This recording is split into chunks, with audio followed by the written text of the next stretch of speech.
فاطمۃ الزہرا سلام اللہ علیہ کا جو سید النساء اہل الجنہ ہیں، ان کا قاتل کون ہے؟ بخاری کی روایت ہے 4240 4241 سیدہ ناراض ہو گئی اور پھر وہ اسی طرح ناراضگی کی حالت میں ان کا وصال ہوا اور ان کا جنازہ امام علی علیہ السلام نے پڑھایا اور ولم یؤذن بہا ابو بکر، اور حضرت ابو بکر رضی اللہ تعالیٰ عنہ کو جنازے کی اجازت نہیں دی۔ مفتی فضل ہمدرد صاحب جو ہیں وہ شیعہ ورژن پہ کام کر رہے ہیں۔ تو یہ تو تف کرنا چاہیے پھر ہمارے ان فرقہ پرست ملاؤں کے اوپر کہ یہ کیوں سپورٹ نہیں کر رہے۔ میں تو اہل بیت کی بات کر رہا ہوں، اس کا مطلب ہے آپ اپنے فرقے بچا رہے ہیں نا، آپ اپنے فرقے بچانے، میں آپ کا فرقہ نہیں بچا رہا ہوں، میں تو اسلام کی جنگ لڑ رہا ہوں، میں تو اہل البیت علیہ السلام کی معرفت کی بات کر رہا ہوں۔ نحمدہ ونصلی ونسلم علی رسولہ الکریم، اما بعد، فاعوذ باللہ من الشیطان الرجیم، بسم اللہ الرحمن الرحیم، اللہم صلی علی محمد وعلی آل محمد ولا حول ولا قوة الا باللہ العلی العظیم۔ ناظرین سامعین، آپ کا میزبان جنید الرحمن حاضر خدمت ہے۔ ناظرین سامعین، جیسا کہ آپ لوگ جانتے ہیں ہمیشہ کی طرح کہ میں اپنے چینل پر یا اپنے چینل سے باہر بھی مختلف مکاتب فکر کے علماء دین سے انٹرویوز کرتا ہوں اور ان سے اسلامی، دینیاتی، معاشرتی اور بڑے سنگین قسم کے جو واقعات ہیں اور تاریخ اسلام کی جو روایات ہیں ان پر گفتگو کرتا ہوں، مباحثہ بھی کرتا ہوں اور جو حل ہے اس کے تلاش کی بھی کوشش کرتا ہوں کہ ان تمام پیچیدہ روایات کا جو تاریخ میں احادیث سے موجود ہیں اس کا حل جو ہے وہ علماء کے ذریعے عوام الناس کے آگے ہے، اور ہمارے پروگرام کا جو مقصد ہوتا ہے وہ اپنی، آپ کی اور عوام الناس کی اصلاح ہے۔ تو لہٰذا ہمیشہ کی طرح ہمارے چینل کی اور پوڈ کاسٹ کی زینت پہلے بھی بنتے آئے ہیں۔ محترم جناب مفتی فضل ہمدرد صاحب جو ہمارے سامنے موجود ہیں اور وہ کسی تعریف کے محتاج نہیں، ایک نامور عالم دین ہیں اور ماشاءاللہ ان کی ملینز میں ویوز ہیں، اور اس سے پہلے بھی میں نے ان کے ساتھ ایک انٹرویو کیا تھا اور وہ انٹرویو ایک بڑا، میں سمجھتا ہوں one of the best interview تھا کہ، اور اس کا جو عنوان تھا وہ تھا مفتی فضل ہمدرد اہل سنت کی عدالت میں، اور مفتی صاحب نے میرے سخت ترین سوالات کے جوابات قرآن و سنت کی روشنی میں دیے، اور میں امید کرتا ہوں کہ عوام الناس کو بہت پسند بھی آئے تھے اور بڑے مدلل جوابات تھے، بڑے دلائل تھے اس میں، اور انشاءاللہ تعالی آج کے سیشن میں بھی ہم مفتی فضل ہمدرد صاحب کے ساتھ بڑے سخت سوالات رکھیں گے، چونکہ مفتی فضل ہمدرد صاحب جو ہیں وہ اہل سنت والجماعت کے ہاں یا اہل سنت عوام کے ہاں جو ہیں وہ متنازع شخصیت بنتے جا رہے ہیں اور ان کے بیانات پر نکتہ چینی ہے۔ تو آج وہی ہم عوامی سوالات مفتی فضل ہمدرد صاحب کے ساتھ کریں گے اور انشاءاللہ ان کے ساتھ اس پر دلیل مانگیں گے کہ مفتی صاحب آپ کے پاس قرآن و سنت کی ایسی کیا دلیل ہے کہ جن بنیاد پر آپ نے اپنی ویڈیوز ریکارڈ کروائیں یا اپنے مختلف پوڈ کاسٹ میں یہ بات کی۔ تو میں وقت کو ضائع کیے بغیر اپنے مہمان خصوصی جناب مفتی فضل ہمدرد صاحب کی طرف جاتا ہوں۔ السلام علیکم مفتی صاحب۔ وعلیکم السلام ورحمۃ اللہ۔ کیسے ہیں مفتی صاحب؟ خیریت سے ہیں؟ الحمدللہ۔ مفتی صاحب، آپ کو ایک دفعہ پھر ہم نے دعوت دی ہے کہ آپ کے ساتھ ہم سخت ترین سوالات رکھیں جیسے پہلے رکھے تھے، کیونکہ مفتی صاحب آپ کی شخصیت جو ہے وہ اہل سنت عوام میں خاص طور پر بڑی متنازع ہوتی جا رہی ہے۔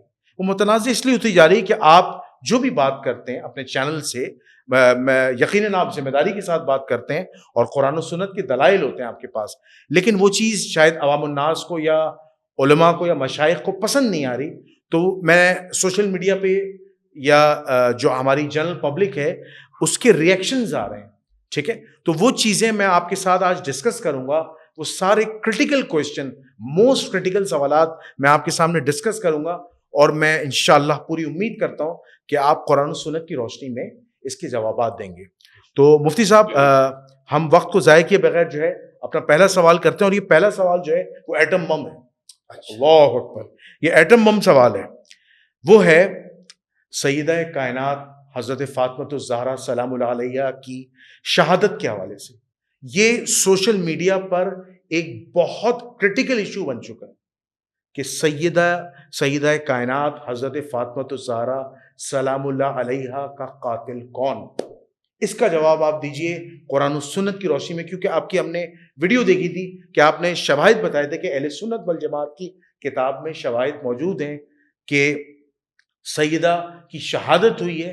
اہل تشیعوں کے پاس تو ہے، لیکن میں یہ پوچھنا چاہتا ہوں کہ سیدہ کا قاتل کون؟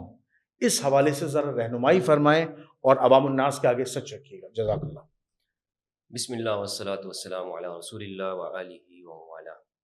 اللہم صلی علی محمد وآل محمد.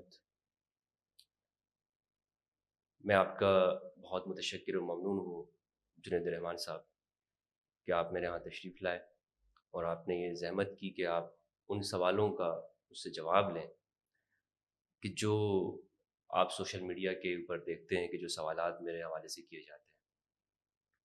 تنقید کی جاتی ہے، بڑی سخت تنقید کی جاتی ہے. ٹھیک ہے، جہاں تک بات ہے متنازع شخصیت کا، تو میں نہیں سمجھتا ہوں کہ میں کوئی متنازع شخصیت ہوں. دیکھیں، یہ متنازع شخصیت کا مطلب یہ ہوتا ہے کہ وہ شخص کوئی اس طرح کی گفتگو کرتا ہو کہ جس کی کوئی بنیاد نہ ہو. وہ شخص ایسا کرتا ہو تو ہم یہ کہہ سکتے ہیں کہ یہ شخص متنازع ہے، یہ بات متنازع ہے، اس بات کی پر اختلاف ہے. لیکن اگر ایک شخص وہ بات کرتا ہو کہ جو مسلمہ ہے اور جو ہمارے ہی مکتب فکر کے اصولوں کے مطابق ہے تو پھر وہ بات متنازع نہیں ہے. اس بات کو سمجھنے کے اعتبار سے لوگوں کی فہم کا اختلاف ہو سکتا ہے. ٹھیک ہے، کوئی کہہ سکتا ہے کہ بھائی ہماری فہم الگ ہے، ہمارا قیاس الگ ہے، ہمارا استدلال الگ ہے، لیکن یہ کوئی نہیں کہہ سکتا کہ یہ بات غلط ہے. ٹھیک ہے.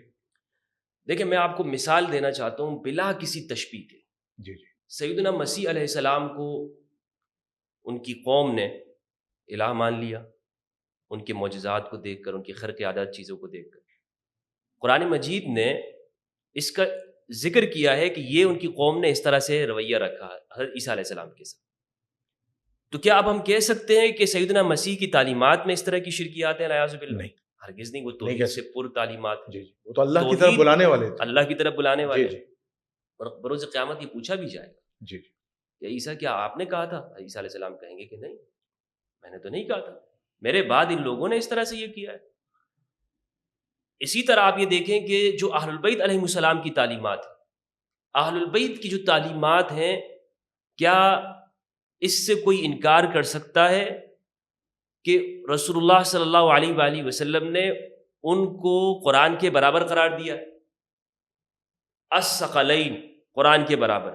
لیکن رسول اللہ کے وہی اہل البیت اس امت کے لیے ایک زمانہ ایسا آیا کہ یہ امت ان کے بارے میں کشمکش میں پڑ گئی، بلکہ اس امت کے اندر ایسے ملعون پیدا ہوئے کہ جنہوں نے ان اہل البیت کو شہید کیا، ان پہ ظلم و ستم کیے. امام حسین علیہ السلام کیا کربلا کے اندر متنازع شخصیت تھے کہ ان کو شہید کیا گیا؟ کیا امام جعفر صادق کی جو شہادت ہوئی علیہ السلام کی، کیا وہ متنازع شخصیت تھے اپنے زمانے میں؟ امام محمد الباقر، امام زین العابدین علیہ السلام، امام جعفر الصادق، امام موسیٰ الکاظم، امام علی رضا، امام تقی، امام نقی، امام حسن عسکری علیہ السلام، امام المہدی، ان کے اوپر اختلاف ہو سکتا ہے، یعنی یہ کہ ایک اصولی نقطہ نگاہ سے کہ وہ پیدا ہوئے ہیں یا نہیں ہوئے ہیں. لیکن یہ جو ائمہ علیہ السلام ہیں، کیا ان کو ہم متنازع کہہ سکتے ہیں؟ لیکن یہ امت ان کے بارے میں بھی اختلاف میں پڑی ہے. تو اب جو پیغام بھی اہل البیت کے حوالے سے دیا جاتا ہے، تو پھر چونکہ عام طور پر ہمارے یہاں مروجہ ذہنیت یہ ہے کہ مروجہ ذہنیت کے اوپر فرقے نے غلبہ کیا ہوا ہے. یعنی ہمارے ہاں لوگوں کی جو سوچ ہے نا، وہ اہل البیت علیہ السلام یا قرآن کا غلبہ عام لوگوں کے اوپر نہیں ہے، سوسائٹی کے اوپر. اگر وہ غلبہ ہوتا تو اگر ایک شخص حدیث ثقلین بیان کرتا ہو تو کسی کو کوئی مسئلہ ہی نہ ہوتا. لیکن آج جو کہتے ہیں، ہماری جو پوری تعلیم ہے، جو پوری جو دعوت ہے، وہ کس بنیاد کے اوپر ہے؟ خدا کی توحید، قرآن مجید کے اوپر، اور رسول اللہ صلی اللہ علیہ وآلہ وسلم کے اہل البیت کے اوپر، جو کہ رسول اللہ نے اس امت کے لیے بطور رہنما کے چھوڑے ہیں.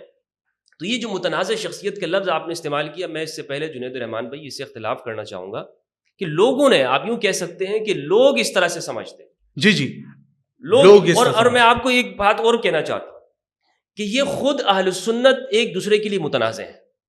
یہ اہل سنت کے جتنے بھی فرقے ہیں، ٹھیک ہے، کیا یہ ایک جگہ پہ متفق ہیں؟ نہیں.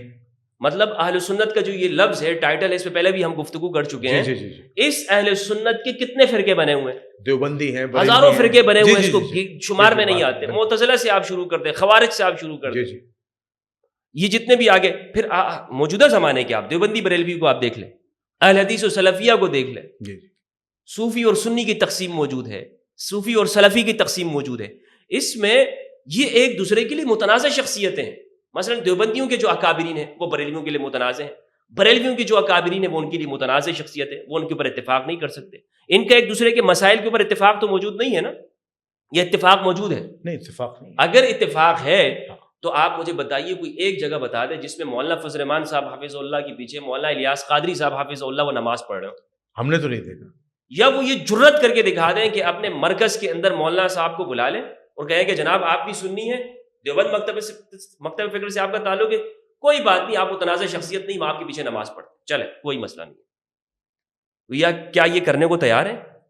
ابھی تک تو فی الحال نظر نہیں کرنے کو تیار ہے. نظر نہیں. اس کا مطلب یہ کہ نظریات کا اختلاف ہوتا ہے، گفتگو کا اور ان دلائل کا اختلاف موجود ہے. تو آپ یہ کہہ سکتے ہیں کہ میرے جو دلائل ہیں وہ اہل البیت علیہ السلام کی فکر کے اوپر مبنی ہیں، میں اس حدیث ثقلین کا پرچار کرنا چاہتا ہوں. میری پوری دعوت، پوری کوشش یہ ہے کہ حدیث ثقلین کا پرچار ہو. اب یہاں پر بات یہ آتی ہے کہ پھر وہ مسائل جس پر ہمارے ہاں فرقے والے کہتے ہیں کہ بھائی اجماع ہو چکا ہے، زبان مت کھولو، تو مجھے بتائیں جب ہم اہل البیت کی معرفت کی بات کریں گے تو کیا ان لوگوں کا بیان نہیں ہوگا کہ جنہوں نے اہل البیت پہ ظلم و ستم کیے، جنہوں نے اہل البیت علیہ السلام کو شہید کیا، جن کے ادوار کے اندر اہل البیت ایک علاقے سے نکل کر دوسرے علاقوں پہ گئے؟ یہ تو مدینہ المنورہ کے رہنے والے تھے، یہ کربلا کے اندر کیوں آئے، یہ سامرا کے اندر کیوں موجود ہیں، یہ مشہد اور طوس کے اندر کیا کر رہے ہیں، یہاں تک کیسے پہنچے، ان کی شہادتیں کیسے ہوئی ہیں؟ تو یہ جب ہم صورتحال پہ غور کرتے ہیں تو ہمیں معلوم یہ ہوتا ہے کہ اہل البیت کی معرفت کے ساتھ ساتھ اس بات کا بیان بھی واجب ہے کہ ان کے دشمنوں کا پردہ چاک کیا جائے، بتایا جائے کہ کس نے اہل البیت کے اوپر ظلم و ستم کیا، بتایا جائے کہ حدیث ثقلین کے ہوتے ہوئے جن کو رسول نے رہنما قرار دیا ہے، قرآن کے ساتھ برابر قرار دیا ہے، سنن ترمذی کی روایت 3786 اور صحیح مسلم کی روایت 6225، یہ اہل البیت ہیں. اذکرکم اللہ فی اہل بیتی، اذکرکم اللہ فی اہل بیتی، میں تمہیں اپنے اہل بیت کے بارے میں اللہ یاد دلاتا ہوں. اس کا ترجمہ یہ ہے جی یعنی اہل بیت کا ذکر ہونا چاہیے، بالکل اہل بیت کا بیان ہونا چاہیے، اللہ یاد رہنے چاہیے ہر حال میں کہ میں اپنے خدا کو یاد رکھوں اہل بیت کے بارے میں گفتگو کرتے ہوئے. مجھے بتائیں جنید بھائی کہ ہمارا قصور کیا ہے، ہم نے کس نئی فکر کا پرچار کیا ہے؟ قرآن مجید کے اندر سورہ بقرہ سورت نمبر 2 اور اس کا ورس نمبر 140 ہے، آیت نمبر 140. اللہ سبحانہ و تعالیٰ نے ارشاد فرمایا اعوذ باللہ من الشیطان الرجیم بسم اللہ الرحمن الرحیم ومن اظلم ممن کتم شہادۃ عنده من اللہ وما اللہ بغافل عما تعملون. اس شخص سے بڑا کوئی ظالم نہیں ہے کہ جس کے پاس اللہ کی جانب سے گواہی موجود ہو اور پھر وہ اسے چھپا دے. اللہ کی گواہی موجود ہو اور جو تم کرتے ہو اللہ اس سے غافل نہیں ہے، اللہ کو معلوم ہے حقیقت حال کیا ہے. اللہ کی گواہی کیا ہوتی ہے؟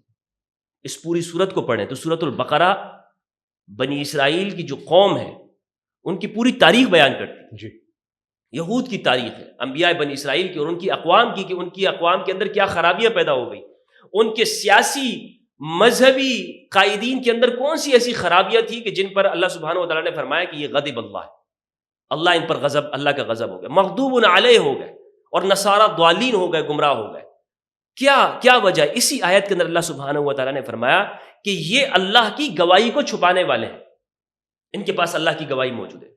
یعرفونہ کما یعرفون ابناءہم، یہ اس محمد عربی صلی اللہ علیہ وآلہ وسلم کو ایسے پہچانتے ہیں، معرفت رکھتے ہیں جیسے کہ یہ اپنے بچوں کی معرفت رکھتے ہیں، اپنے بچوں کی پہچان رکھتے ہیں. لیکن پھر بھی یہ کیا کرتے تھے؟ جو رسول اللہ کی گواہی کی کتابوں میں موجود تھی اس کو چھپا دیا کرتے تھے، لوگوں کے سامنے آشکارا نہیں کرتے تھے کہ بھائی ہمارے جو مکتب کے لوگ ہیں، ہمارے جو فرقے کے لوگ ہیں وہ ہمارے بارے میں کیا کہیں گے، مجھے تو، میں پادری لگاؤں یہاں پر، میری تو نوکری چلی جائے گی. تو یہ حدیث ثقلین کی معرفت یہ کس بات کا تقاضا کرتی ہے کہ حجۃ الوداع میں رسول اللہ صلی اللہ علیہ وآلہ وسلم نے 1,24,000 صحابہ کرام سے کہا اے میرے صحابہ تم کبھی گمراہ نہیں ہوگے. یہ ضمانت رسول اللہ نے کن کو دی؟ صحابہ کرام کو، جن کے بارے میں کہتے ہیں کہ کلہم عدول، یہ سارے عادل ہیں. تو ان کو ضمانت رسول اللہ اپنے اہل بیت کی دے رہے ہیں، میں تم میں اہل بیت چھوڑ کے جا رہا ہوں. ان سے یہ نہیں کہہ رہے کہ تم لوگ موجود ہو، تمہیں کس چیز کی ضمانت کی ضرورت ہے، تم تو ہمیشہ سیدھے راہ پر چلتے رہو گے. حضور نے فرمایا تم کبھی گمراہ نہیں ہوگے اگر تم قرآن کو تھام کے رکھو گے اور میرے اہل بیت کے پیچھے چلو گے. اور یہ روایت سنن ترمذی میں موجود، جابر بن عبداللہ فرماتے ہیں کہ قصوہ اونٹنی پر رسول اللہ صلی اللہ علیہ وآلہ وسلم سوار تھے، حجۃ الوداع میں حضور نے فرمایا. اب بعد میں کچھ کہیں گے کہ چیز ضعیف ہے، کمزور ہے، وغیرہ وغیرہ ہے، لیکن ترمذی رحمہ اللہ نے اس کو نقل کیا اور اس کے بہت شواہد حسن درجے کی یہ روایت ہے. اب یہ گواہی ہے، یہ اس امت کے پاس ایسی گواہی موجود ہے کہ اس کا ابلاغ بلغوا عنی ولو آیا، پہنچاؤ مجھ سے اگرچہ ایک بات ہی کیوں نہ ہو. رسول اللہ نے اس گواہی کو امت تک پہنچایا. لیکن اگر اس امت کے علماء وہ ایک دوسرے کو کافر قرار دیتے ہو، ایک دوسرے کے پیچھے نمازیں نہ پڑھتے ہوں، ایک دوسرے کو الجھا کے رکھیں کہ جناب ہاتھ ایسے چھوڑ کے پڑھنا ہے نماز، یا ہاتھ ادھر باندھنا ہے، ادھر باندھنا ہے، ادھر باندھنا ہے، کدھر باندھنا ہے نماز، ہاتھوں کو نماز میں ادھر تک اٹھائیں یا یہاں تک اٹھائیں. ان مسائل کے اندر فروعی اختلافات کے اندر الجھا کے رکھا، اور جو اصل قائدین ہے جہاں سے دین لینا تھا اس کے اوپر کوئی گفتگو نہیں کرتے. تو یہ گواہی کو چھپانے والے ہیں یا نہیں ہیں؟ یہ گواہی کو چھپا رہے ہیں. اس گواہی کا جو بھی بیان کرے گا تو وہ اپنے آپ کو تیروں کے سامنے کھڑا کر دے گا، اس کے اوپر تیر چلیں گے. اور وہ شعر ہے نا، وہ کہتے ہیں کہ دیکھا جو تیر کھا کے کمی گاہ کی طرف اپنے ہی دوستوں سے ملاقات ہو گئی. تو یہ اپنے دوست کون ہیں؟ اپنے ہی فرقے کے لوگ ہوتے ہیں. یہ کہتے ہیں نہیں، اس کا بیان تم نے نہیں کرنا، اس حدیث کا بیان تم کر رہے ہو، تو پکا رافضی ہے.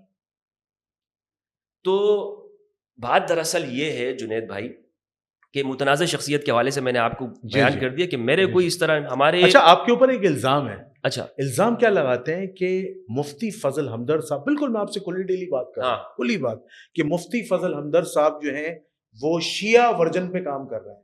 یعنی مفتی فضل ہمدرد صاحب کے سبسکرائبر بھی زیادہ شیعہ ہیں، شیعہ ان کو سپورٹ کرتے ہیں، اور ان کا جو مقصد ہے، سپورٹ مطلب شیعہ ان کو سپورٹ کرتے ہیں. واہ بھائی یہ تو اہل بیت کی شان میں بیان کر رہے ہیں، تو وہ واہ واہ کر رہے ہیں. تو یہ تو تف کرنا چاہیے پھر ہمارے ان فرقہ پرست ملاؤں کے اوپر کہ یہ کیوں سپورٹ نہیں کر رہے. میں تو اہل بیت کی بات کر رہا ہوں، میں تو اہل بیت کی، اور یہ فخر ہونا چاہیے. اچھا ایک بات، آپ وہ باتیں کر جاتے ہیں یا وہ باتیں کر جاتے ہیں متنازع باتیں جو اہل سنت ورژن کے خلاف ہیں.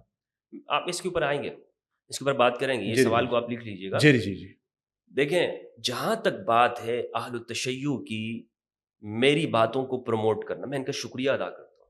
اور یہ صرف میری نہیں، کوئی بھی شخص ہو، میں آپ کو حقیقت بتاؤں، اہل تشیع کے دلوں میں جو اہل البیت کی محبت ہے، واللہ باللہ ان کو اللہ رب العزت نے کھڑا کیا ہے، ان کو قائم کیا ہے کہ یہ لوگ اہل البیت کا پرچار کریں. یہ وہ گروہ ہے اہل تشیع. اس امت کو تو شکر گزار ہونا چاہیے شیعوں کا کہ یہ اہل تشیع، یہ اہل بیت کا ذکر کرتے ہیں، ان کے بارے میں بتاتے ہیں. یہ کیا اہل بیت کیا صرف شیعوں کے؟ یہ تو پوری امت کے ہیں نا. یہ تو رسول اللہ کے وصی ہیں، تو اہل بیت کی تو ثقلین ہیں. تو یہ ہر اس شخص سے محبت کریں گے کہ جو اہل بیت کا بیان کرے گا. صرف میں نہیں، آپ بھی حدیث ثقلین کو بیان کرنے والے بن جائیں. آپ بھی اہل بیت کی معرفت کی بات کریں، جو کہ اللہ کی جانب سے آپ پہ واجب ہے، جو کہ رسول اللہ کی جانب سے آپ کے اوپر فرض ہے، آپ کو ذمہ داری دی گئی ہے، آپ کے اوپر واجب بنتا ہے. تو یہ آپ سے محبت کریں گے. ان کے دلوں میں، ان کو میں نے دیکھا ہے اہل بیت کے ذکر پہ یہ روتے ہیں، اہل بیت کے لیے اپنی جانیں دیتے ہیں، یہ قربان ہوتے ہیں. ہمیں ان کا شکر گزار ہونا چاہیے. ہمیں ان سے نفرت نہیں کرنی چاہیے تھی. بھائی یہ مطلب شیعہ کے ساتھ کیا اختلاف؟ شیعہ کے ساتھ جتنی بھی اختلاف امامت کا نا، تو یہ کس کو امام مانتے ہیں؟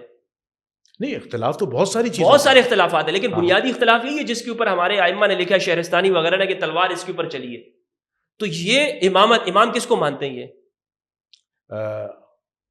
کس حوالے سے میں سمجھا؟ امام کن کو مانتے ہیں؟ علی کو امام مانتے ہیں، حضرت علی امام، امام حسن. شیعہ تو حضرت، تو یہ کون سا 12 امام کو مانتے ہیں. کون سا کفر اسلام کا مسئلہ بنا دیا اس کو آپ نے؟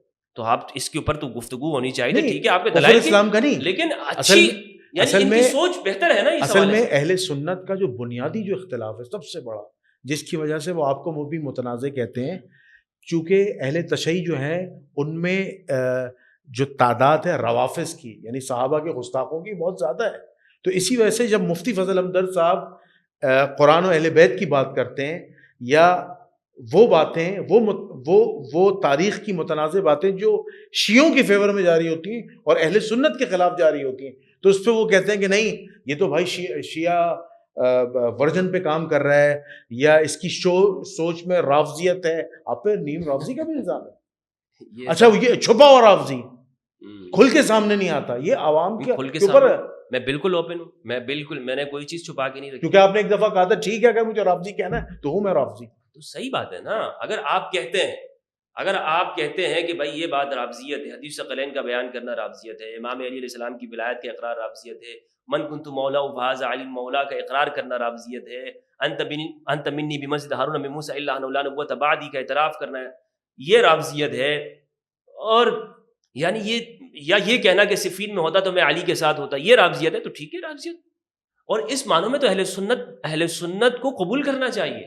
اہل سنت کے اکابرین نے بھی لکھا ہے کہ ہاں یہ بات صحیح ہے، ہم علی کے ساتھ. اہل سنت کے اکابرین نے، میں کیوں غلط بیانی کروں، اہل سنت کے جو ہمارے اکابرین ہیں دیانت کے ساتھ، میں آپ کو کہتا ہوں کہ وہ امام علی علیہ السلام کے ساتھ کھڑے، وہ کسی باغی گروہ کے ساتھ کھڑے نہیں ہیں، وہ اہل البیت کے ساتھ ہی کھڑے ہیں. لیکن آج ہمیں بتایا یہ جاتا ہے صرف شیعہ نفرت کے اندر، چونکہ شیعوں کے ساتھ ایک مختلف وجوہات ہیں نفرت کی اور دوری کی وجوہات جو بنا دی گئی ہیں، جن وجہوں سے ہمارے ہاں لوگ وہ کہتے ہیں نہیں آپ تم شیعوں کی صحیح بات کا بھی انکار کر دو. بھائی میں پاگل ہوں، میں اللہ کی گواہی کا انکار کر دوں؟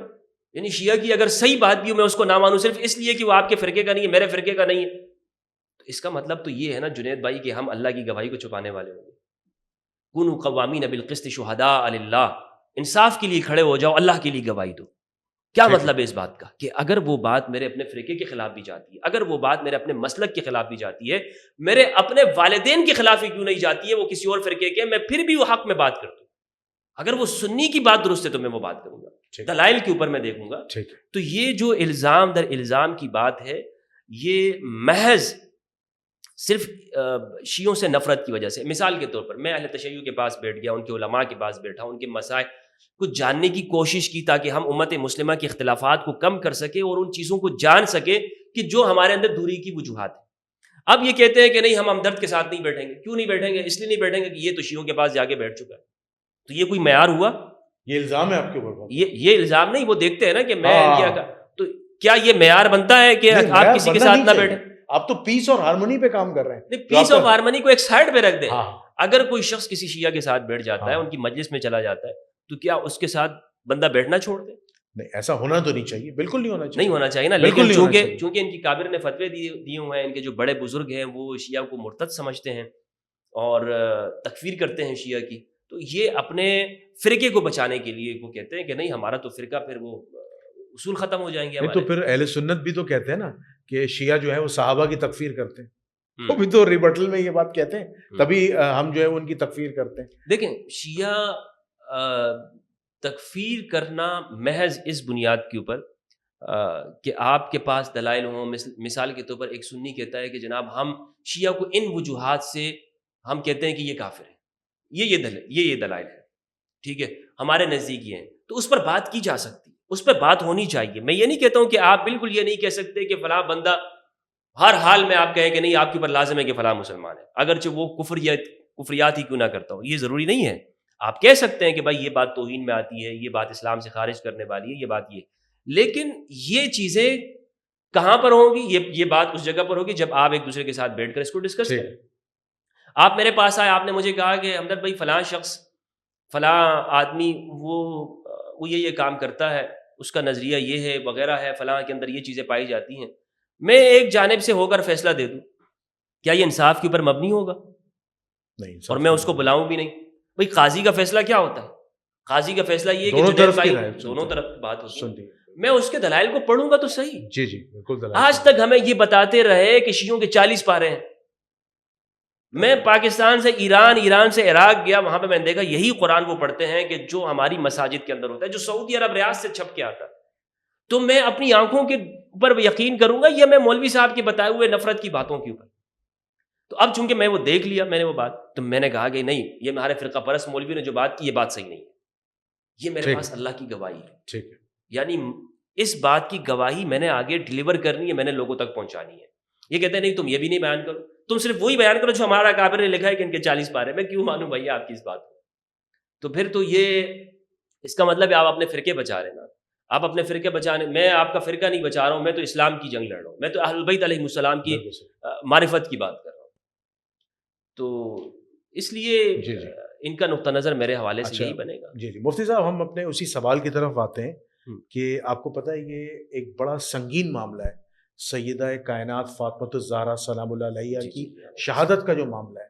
تو چونکہ ہمارا وہ سوال رہ گیا تو میں چاہ رہا ہوں کہ آپ اس پہ بتائیں. بالکل کہ فاطمہ الزہرا سلام اللہ علیہا کا جو سید النساء اہل الجنہ ہیں، ان کا قاتل کون ہے؟ کیونکہ اہل سنت جو ہیں وہ تو کہتے ہیں کہ یہ جو روایت ہے یا یہ جو معاملات ہیں کہ سیدہ کی شہادت ہوئی، یہ سب پورا واقعہ جھوٹا واقعہ ہے. اہل سنت تو یہ کہتے ہیں، اہل تشیع کہتے ہیں کہ ہمارے پاس اس کے شواہد موجود ہیں، ٹھیک ہے.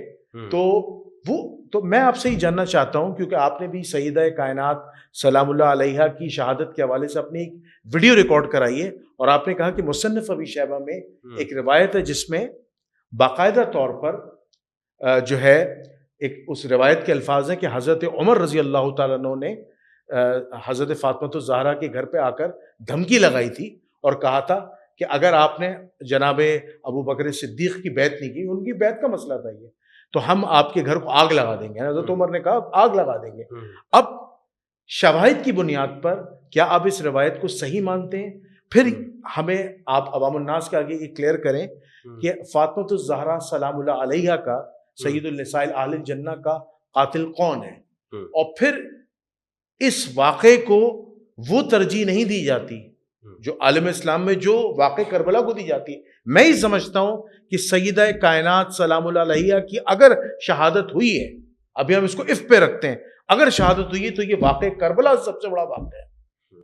تو اس حوالے سے ذرا عوام الناس کو آپ کلیریفیکیشن دیجیے. اس میں چند چیزیں ہیں وہ ہمیں پہلے ان کو سمجھنا ضروری ہے. ٹھیک، پھر میں اس سوال کی آپ کی تفصیل کے ساتھ میں چاہتا ہوں کہ اس کے اوپر تھوڑا سا وقت آپ مجھے دیجیے. پہلی بات تو یہ ہے کہ جیسے آپ نے پوچھا کہ سیدہ سلام اللہ علیہا کا قاتل کون ہے، بالکل اہل تشیع کا یہ موقف ہے کہ سیدہ کی شہادت ہوئی ہے، بالکل ہوئی ہے، اور وہ اسے اہل سنت والجماعت کی چند جو دوسرے درجے کی کتابیں ہیں ان سے وہ ثابت بھی کرتے ہیں. جی، یہ جو شہادت کا واقعہ یہ ہمارے اول درجے کی کتابوں میں نہیں ہے. جی، اول درجے سے مراد یہ ہے کہ بخاری ہمارے مسلم مسلم اس درجے کی کتابوں کے جی اندر یہ واقعہ اس طرح موجود نہیں ہے. اب ہم آگے اگر ہم یہ چلیں تو ہمیں اس سے تو ہم اتفاق کرتے ہیں کہ رسول اللہ صلی اللہ علیہ وآلہ وسلم کے وصال کے بعد جو خلافت کا معاملہ ہے اس میں اختلاف ہوا ہے. ٹھیک ہے، یہ اہل سنت بھی مانتے ہیں اور شیعہ بھی اس کو جی دعویٰ یہی ہے. صحابہ کا آپس میں اختلاف ہوا، صحابہ کا اختلاف ہوا، بالکل سقیفہ بنی ساعدہ ہوا، بالکل ہوا تھا. سب سے پہلے تو انصار نے جو ہے وہ اختلاف کیا تھا، ٹھیک ہے، سعد ابن عبادہ نے. جی. تو وہ جو سقیفہ ہے، سقیفہ سے کوئی انکار کر سکتا ہے؟ نہیں کر سکتا، سقیفہ حقیقت پوری ہے. بخاری میں لکھی ہوئی بے ہے، شک، پوری صحیح مسلم میں بے لکھی شک. ہوئی ہے، ہماری تمام صحیح کتابوں جی، کے اندر بالکل. سقیفہ موجود ہے. اور سقیفہ کے اندر انصار اور مہاجرین کا کیا اختلاف تھا، مہاجرین یعنی قریش نے کیا استدلال کیا، اور پھر وہاں سعد بن عبادہ الخزرجی رضی اللہ تعالیٰ عنہ جو کہ جلیل القدر صحابہ کرام میں سے ہیں، اور رسول اللہ کی جنگوں میں سے جو جب جھنڈا ہوتا تھا وہ سعد بن عبادہ کے پاس ہوتا تھا. بے شک. اور انصار میں سب سے زیادہ سخی انسان یہ تھے، یعنی جو وہاں پہ جو مسجد نبوی کے اندر رہنے والے جو صحابہ تھے، جو نادار صحابہ تھے یا جو مہاجرین تھے، ان کے گھروں کا جو کھانا ہوتا تھا وہ بھی سعد بن عبادہ کے گھر سے جایا کرتا تھا. بہت بہادر انسان. تو ان کا جو موقف ہے، پھر ان کی جو شہادت ہے وہ حضرت عمر کے زمانے میں ہوئی ہے. شام کے اندر ان کی شہادت ہوئی ہے. میرے خیال سے کنویں کے اندر ان کی جسم ملا تھا، جنات نے مار دیا تھا. ایک روایت وہ ایک کہتے ہیں کہ ایک جگہ پہ گئے، انہوں نے پیشاب کیا اور یا حمام میں گئے، وہاں پہ ان کی پھر لاش ملی، اور پھر جنوں کی طرف سے ایک آواز آئی، قتلنا سید الخزرج سعد بن عبادہ رمیناہ بسہم فلم یخط فؤادہ. کہ کوئی شخص کہتا ہے کہ ہم نے جنوں کی آواز سنی کہ اس نے جنوں کے لوگوں نے کہا کہ ہم نے خزرج کے سردار سعد بن عبادہ کو قتل کر دیا اور ہم نے ایسا تیر مارا کہ وہ سینے کے آر پار ہو. سینے کے آر پار. تو یہ ہماری تاریخ کی کتابوں کے اندر یہ بات ملتی ہے اور اہل سنت کی کتابوں میں ہے. بہرحال مختصر کرتا چلوں، ایک بات تو یہ ہے کہ خلافت پر اختلاف ہوا ہے، صحابہ کے درمیان میں اختلاف ہوا ہے. دوسری بات یہ ہے کہ مولا علی کا جو موقف ہے اس حوالے سے وہ بھی ہمارے بخاری کے اندر لکھا ہوا ہے کہ حضرت ابوبکر رضی اللہ تعالیٰ عنہ کی جو خلافت ہے اس حوالے سے امام علی علیہ السلام کا نقطہ نظر کیا ہے. سیدہ نے جب حضرت ابوبکر خلیفہ ہوئے تو سب سے پہلے جو واقعہ ہوا وہ فدق کا معاملہ ہوا ہے. ٹھیک ہے. جب وہ ان کو حق نہیں دیا گیا جو ان کا حق بنتا تھا، تو سیدہ سلام اللہ علیہا، بخاری کی روایت ہے 4240 4241، سیدہ ناراض ہو گئی اور پھر وہ اسی طرح ناراضگی کی حالت میں ان کا وصال ہوا، اور ان کا جنازہ امام علی علیہ السلام نے پڑھایا، اور ولم یؤذن بہا ابا بکر، اور حضرت ابوبکر رضی اللہ تعالیٰ عنہ کو جنازے کی اجازت نہیں دی گئی. یہ بخاری کے الفاظ ہیں، آپ اس کو چیک کر سکتے ہیں، بخاری کے اندر موجود ہے. یہ موقف ہمیں بخاری سے معلوم بخاری میں آپ کہہ رہے ہیں حضرت ابو بکر کو اجازت نہیں ملی؟ یہ بخاری کے اندر موجود ہے. اچھا ٹھیک ہے. ٹھیک ہے, یہاں تک یہ دوسری بات ہمیں معلوم ہو گئی. آہستہ آہستہ ہم چیزوں کو سمجھنے کی کوشش کریں گا. اس سے ہمیں یہ معلوم ہوا کہ سیدہ ناراض رہی. اب آپ کہہ سکتے ہیں کہ جی بیہقی میں ہے کہ راضی, میں بخاری کی بات کر رہا ہوں. جی جی پہلے درجے کی کتاب, میں نے کہا آپ کو دوسرے درجے کی کتابوں کا بھی ہم نہیں چھیڑیں گے, ابھی نہیں چھیڑیں گے. ٹھیک نہ وہ شہادت کے معاملے میں اور نہ ناراضگی نہ کسی اور معاملے میں. جی. پہلے درجے کی, یا تو آپ کہیں کہ بخاری ہمارے لیے فرسٹ درجے کی نہیں ہے, ٹھیک ہے, آپ اس سے انکار کر دیں تو پھر ٹھیک ہے, پھر میں مانتا ہوں آپ صحیح ہے, آپ انکار کر دیں, پھر آگے چلتے ہیں. لیکن آپ مانتے ہیں کہ بخاری ہماری اول درجے کی کتاب ہے کتاب اللہ کے بعد. تو یہ ہمیں معلوم ہوا کہ سیدہ ناراض ہوئی ہیں. یہ بھی ہمیں معلوم ہوا کہ سیدہ اس موقف کے اوپر ناراض ہوئی اور ان کا جب وصال ہوا, جنازہ امام علی علیہ السلام نے پڑھایا اور حضرت ابوبکر کو اجازت نہیں دی گئی یا خبر نہیں دی گئی, جو بھی معنی آپ کریں, لیکن اس میں جنازے میں شرکت نہیں ہوئی ہے حضرت ابوبکر رضی اللہ تعالیٰ عنہ کا کہ وہاں پہ شرکت. تیسری جو بات ہے وہ یہ ہے کہ یہ اسی روایت سے ہمیں معلوم ہوتا ہے کہ امام علی علیہ السلام نے 6 ماہ تک حضرت ابوبکر رضی اللہ تعالیٰ عنہ کی بیعت نہیں کی. ٹھیک ہے, یہ بھی ہمیں بخاری سے ہی معلوم ہوتا ہے. بالکل. اور پھر وہ واقعہ ہے کہ حضرت ابوبکر تشریف لائے, امام علی نے کہا کہ عمر کو ساتھ نہ لائیے گا, خود آئیے, اور پھر وہ آئے اور امام علی علیہ السلام نے ان سے وہ ساری گفتگو کی. ٹھیک. تو بیعت نہ کرنا 6 ماہ تک تو مانتے ہیں نا کہ وہ امام علی علیہ السلام نے بالکل بخاری مسلم میں, اس کے بعد کی بات الگ ہے, یہ بخاری مسلم کے اندر موجود ہے. اب اس سے آگے چلیں, شبلی نعمانی نے بھی الفاروق کے اندر یہ بات لکھی ہے. شبلی نعمانی یہ کہتے ہیں کہ ثقیفہ کے بعد دراصل ایک تو تھا انصار کا گروہ بن گیا جنہوں نے کہا ہمارا حق ہے, ایک تھا مہاجرین یعنی قریش کا جنہوں نے کہا حضرت بکر رضی اللہ تعالیٰ عنہ کی خلافت, اور ایک ہے بنو ہاشم کا. بنو ہاشم میں جناب عباس بن عبد المطلب, امام علی علیہ السلام, حضرت زبیر رضی اللہ عنہ اور سیدہ زہرا علیہ السلام, یہ بنو ہاشم کے جلیل القدر افراد ہیں. اور اس میں کچھ بنو امیہ کے افراد بھی یعنی امام علی علیہ السلام کے موقف کے اوپر ہے, یعنی جیسے خالد بن سعید بن العاص اموی رضی اللہ تعالیٰ عنہ ہیں, 5ویں نمبر پر 6ٹھے نمبر پر انہوں نے اسلام قبول کیا. بنو امیہ کی جلیل القدر شخصیت ہے. بالکل. بنو امیہ سارے وہ نہیں ہے کہ جن کے بارے میں ہم یہ کہیں کہ وہ ان کی مذمت کی جائے, نہیں. خالد بن سعید بن عاص رضی اللہ تعالیٰ عنہ یہ وہ شخص ہیں کہ جو سابقون الاولون میں سے ہیں. تو یہ امام علی علیہ السلام کی بہت قریب رہے ہیں. تو بہرحال بنو ہاشم کا یہ موقف ہے کہ اس میں ہمارا حق ہے, اور بنو ہاشم وہاں سیدہ سلام اللہ علیہا کے گھر میں جمع ہوا کرتے تھے. ٹھیک ہے, ٹھیک ہے, یہ اختلاف ہمیں معلوم ہوتا ہے. اسی طرح ہمیں یہ بات بھی معلوم ہوتی ہے بخاری کی 4241 نمبر کی روایت سے, امام علی علیہ السلام نے جب حضرت ابوبکر تشریف لائے نا, تو حضرت ابوبکر رضی اللہ عنہ سے کہا کہ اس خلافت کو, اس امر کو ہم اپنا حق سمجھتے ہیں, کہ ہم اس کے زیادہ حق ہیں, زیادہ حقدار. حضرت علی نے کہا, امام علی علیہ السلام نے کہا, لیکن وَلَكِنَّكَ اسْتَبْدَدْتَ عَلَيْنَا بِالْأَمْرِ, لیکن آپ نے ہم سے اس امر میں استبداد کیا ہے. استبداد کا لفظ امام علی علیہ السلام نے استعمال کیا. اب استبداد کے آپ کچھ بھی معنی کرتے ہیں, زبردستی کریں, استبداد کریں, جو بھی ہے, امام نے فرمایا کہ استبداد کیا ہے. تو یہاں تک جب آپ پہنچ گئے ہیں استبداد تک, تو اب مصنف ابن ابی شیبہ کے اوپر آپ آئیے. ٹھیک ہے.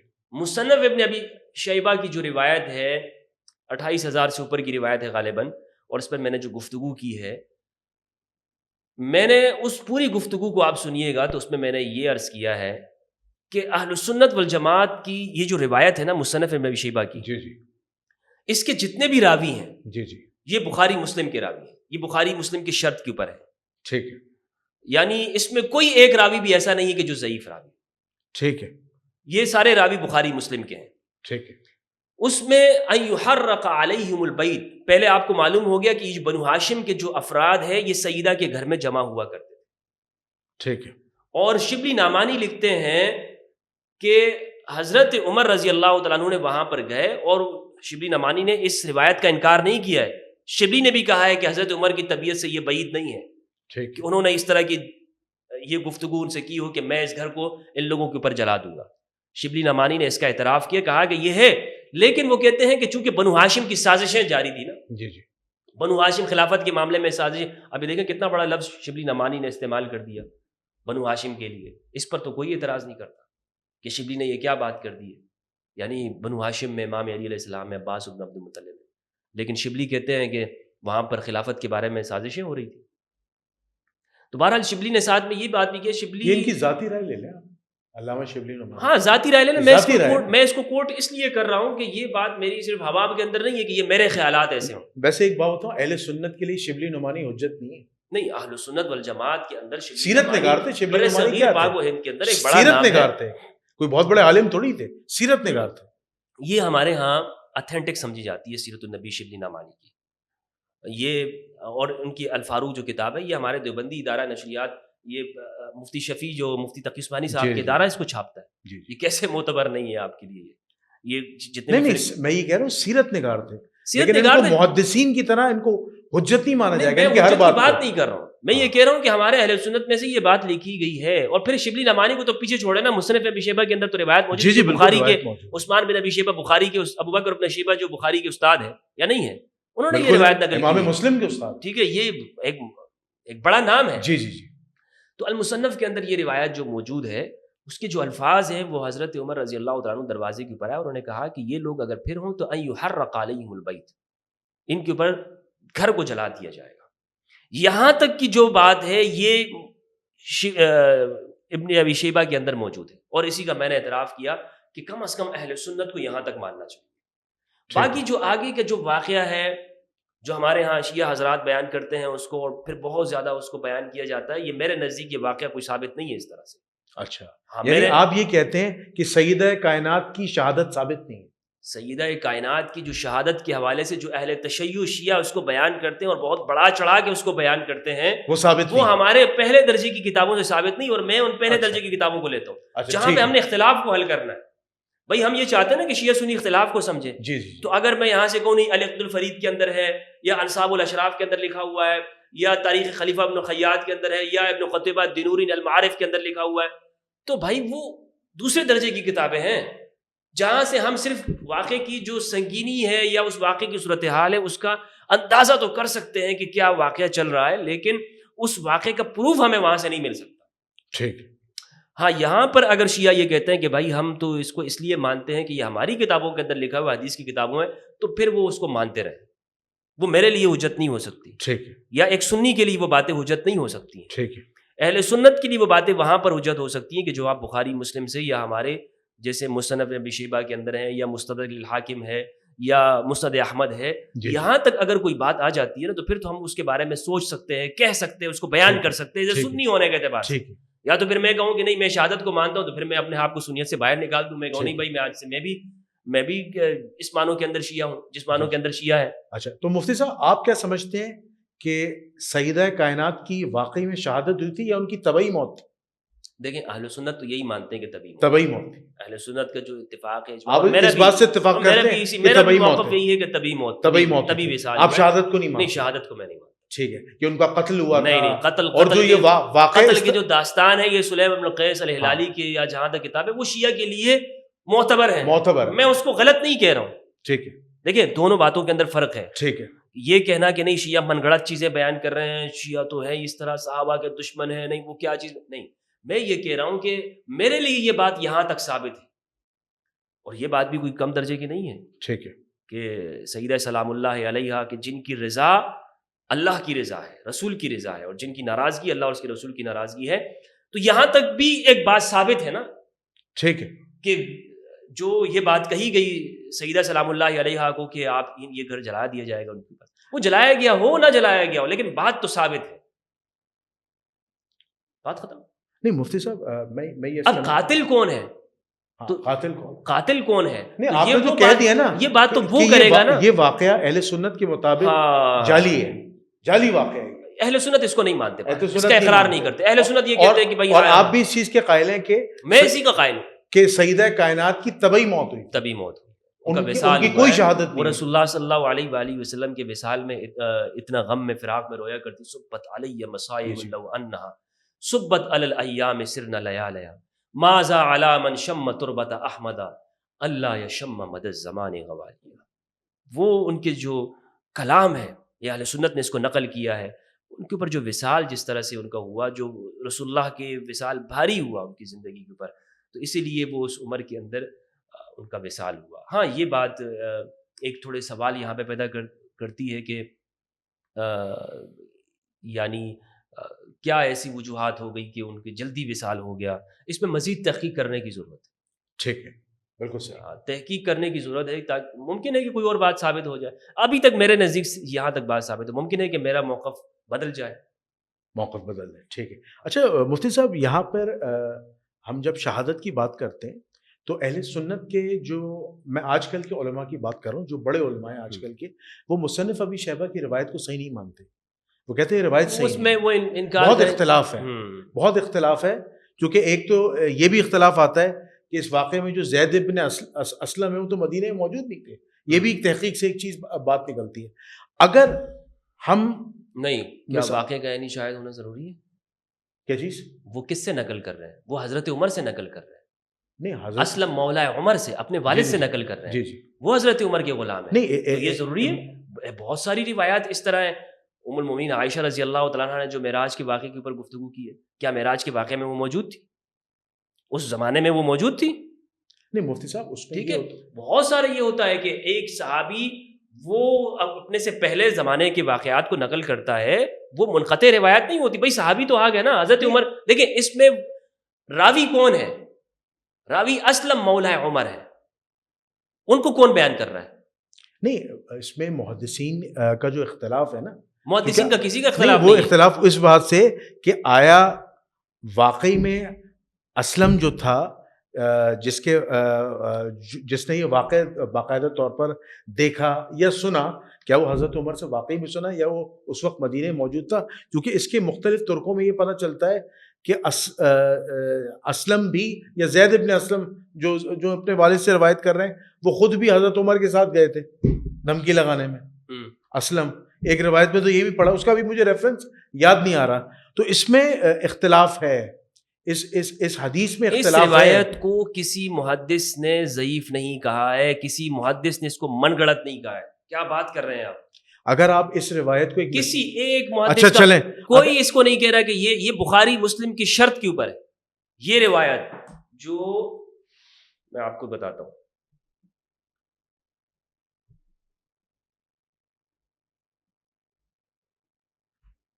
یہ روایت ہے محمد ابن بشر سے. ٹھیک ہے. اس میں جو میرے سامنے ہے 37,045 نمبر ہے. ٹھیک ہے. اور یہ مکتبہ ہے، ناشر ہے مکتبۃ الرشد الریاض، مکتبۃ العلوم والحکم المدینۃ المنورہ، الطبعۃ الاولی 1409 ہجری وغیرہ. اچھا، اس کے نمبر میں نے آپ کو روایت کو بتا دیا. محمد ابن بشر روایت کرتے ہیں، وہ کہتے ہیں عبید اللہ ابن عمر سے، حضرت عمر کے بیٹے سے، عبید اللہ ابن عمر سے. اچھا، عبید اللہ ابن عمر پتہ ہے کون ہے؟ ایک ہے عبداللہ ابن عمر، ایک ہے عبید اللہ ابن عمر. حضرت عمر کے ہی بیٹے ہیں یہ. جی جی. یہ وہ ہیں کہ جنہوں نے جو ابو الفیروز کے جو خاندان کو قتل کر دیا تھا. ٹھیک ہے. عبید اللہ ابن عمر. اور پھر یہ چلے گئے تھے، وہ شام کے اندر چلے گئے. شام کے اندر چلے گئے. حدثنا زید ابن اسلم، ہمیں بیان کیا زید ابن اسلم نے، عن ابیہ، اپنے والد سے یعنی اسلم سے، انه حين بوئ علی ابی بکر بعد رسول اللہ صلی اللہ علیہ وآلہ وسلم كان علی والزبیر يدخلان على فاطمة بنت رسول اللہ صلی اللہ علیہ وآلہ وسلم فيشاورونها ويرتجعون في امره فلما بلغ ذلك عمر بن الخطاب خرج حتى دخل على فاطمة فقال يا بنت رسول اللہ صلی اللہ علیہ وآلہ وسلم. تو یہ روایت اہل سنت والجماعت کی اصح درجے کی کتاب مصنف ابن شیبہ کے اندر، اور راویوں کے نام میں نے آپ کو بتا دیے، محمد بن بشر، عبید اللہ ابن عمر، زید ابن اسلم اور اسلم مولا عمر. ٹھیک ہے. اب اس میں آپ بتائیں کہ کوئی ایک محدث جس نے اس کو کہا ہو کہ یہ روایت ضعیف ہے. یہ روایت اب اس میں نا جو تعرض پایا جاتا ہے وہ میں آپ سے ڈسکس کرتا ہوں. مفتی صاحب، میں نے آپ نے جو ابھی دلائل پیش کیے اس سے میں نے اس روایت کو صحیح مان لیا.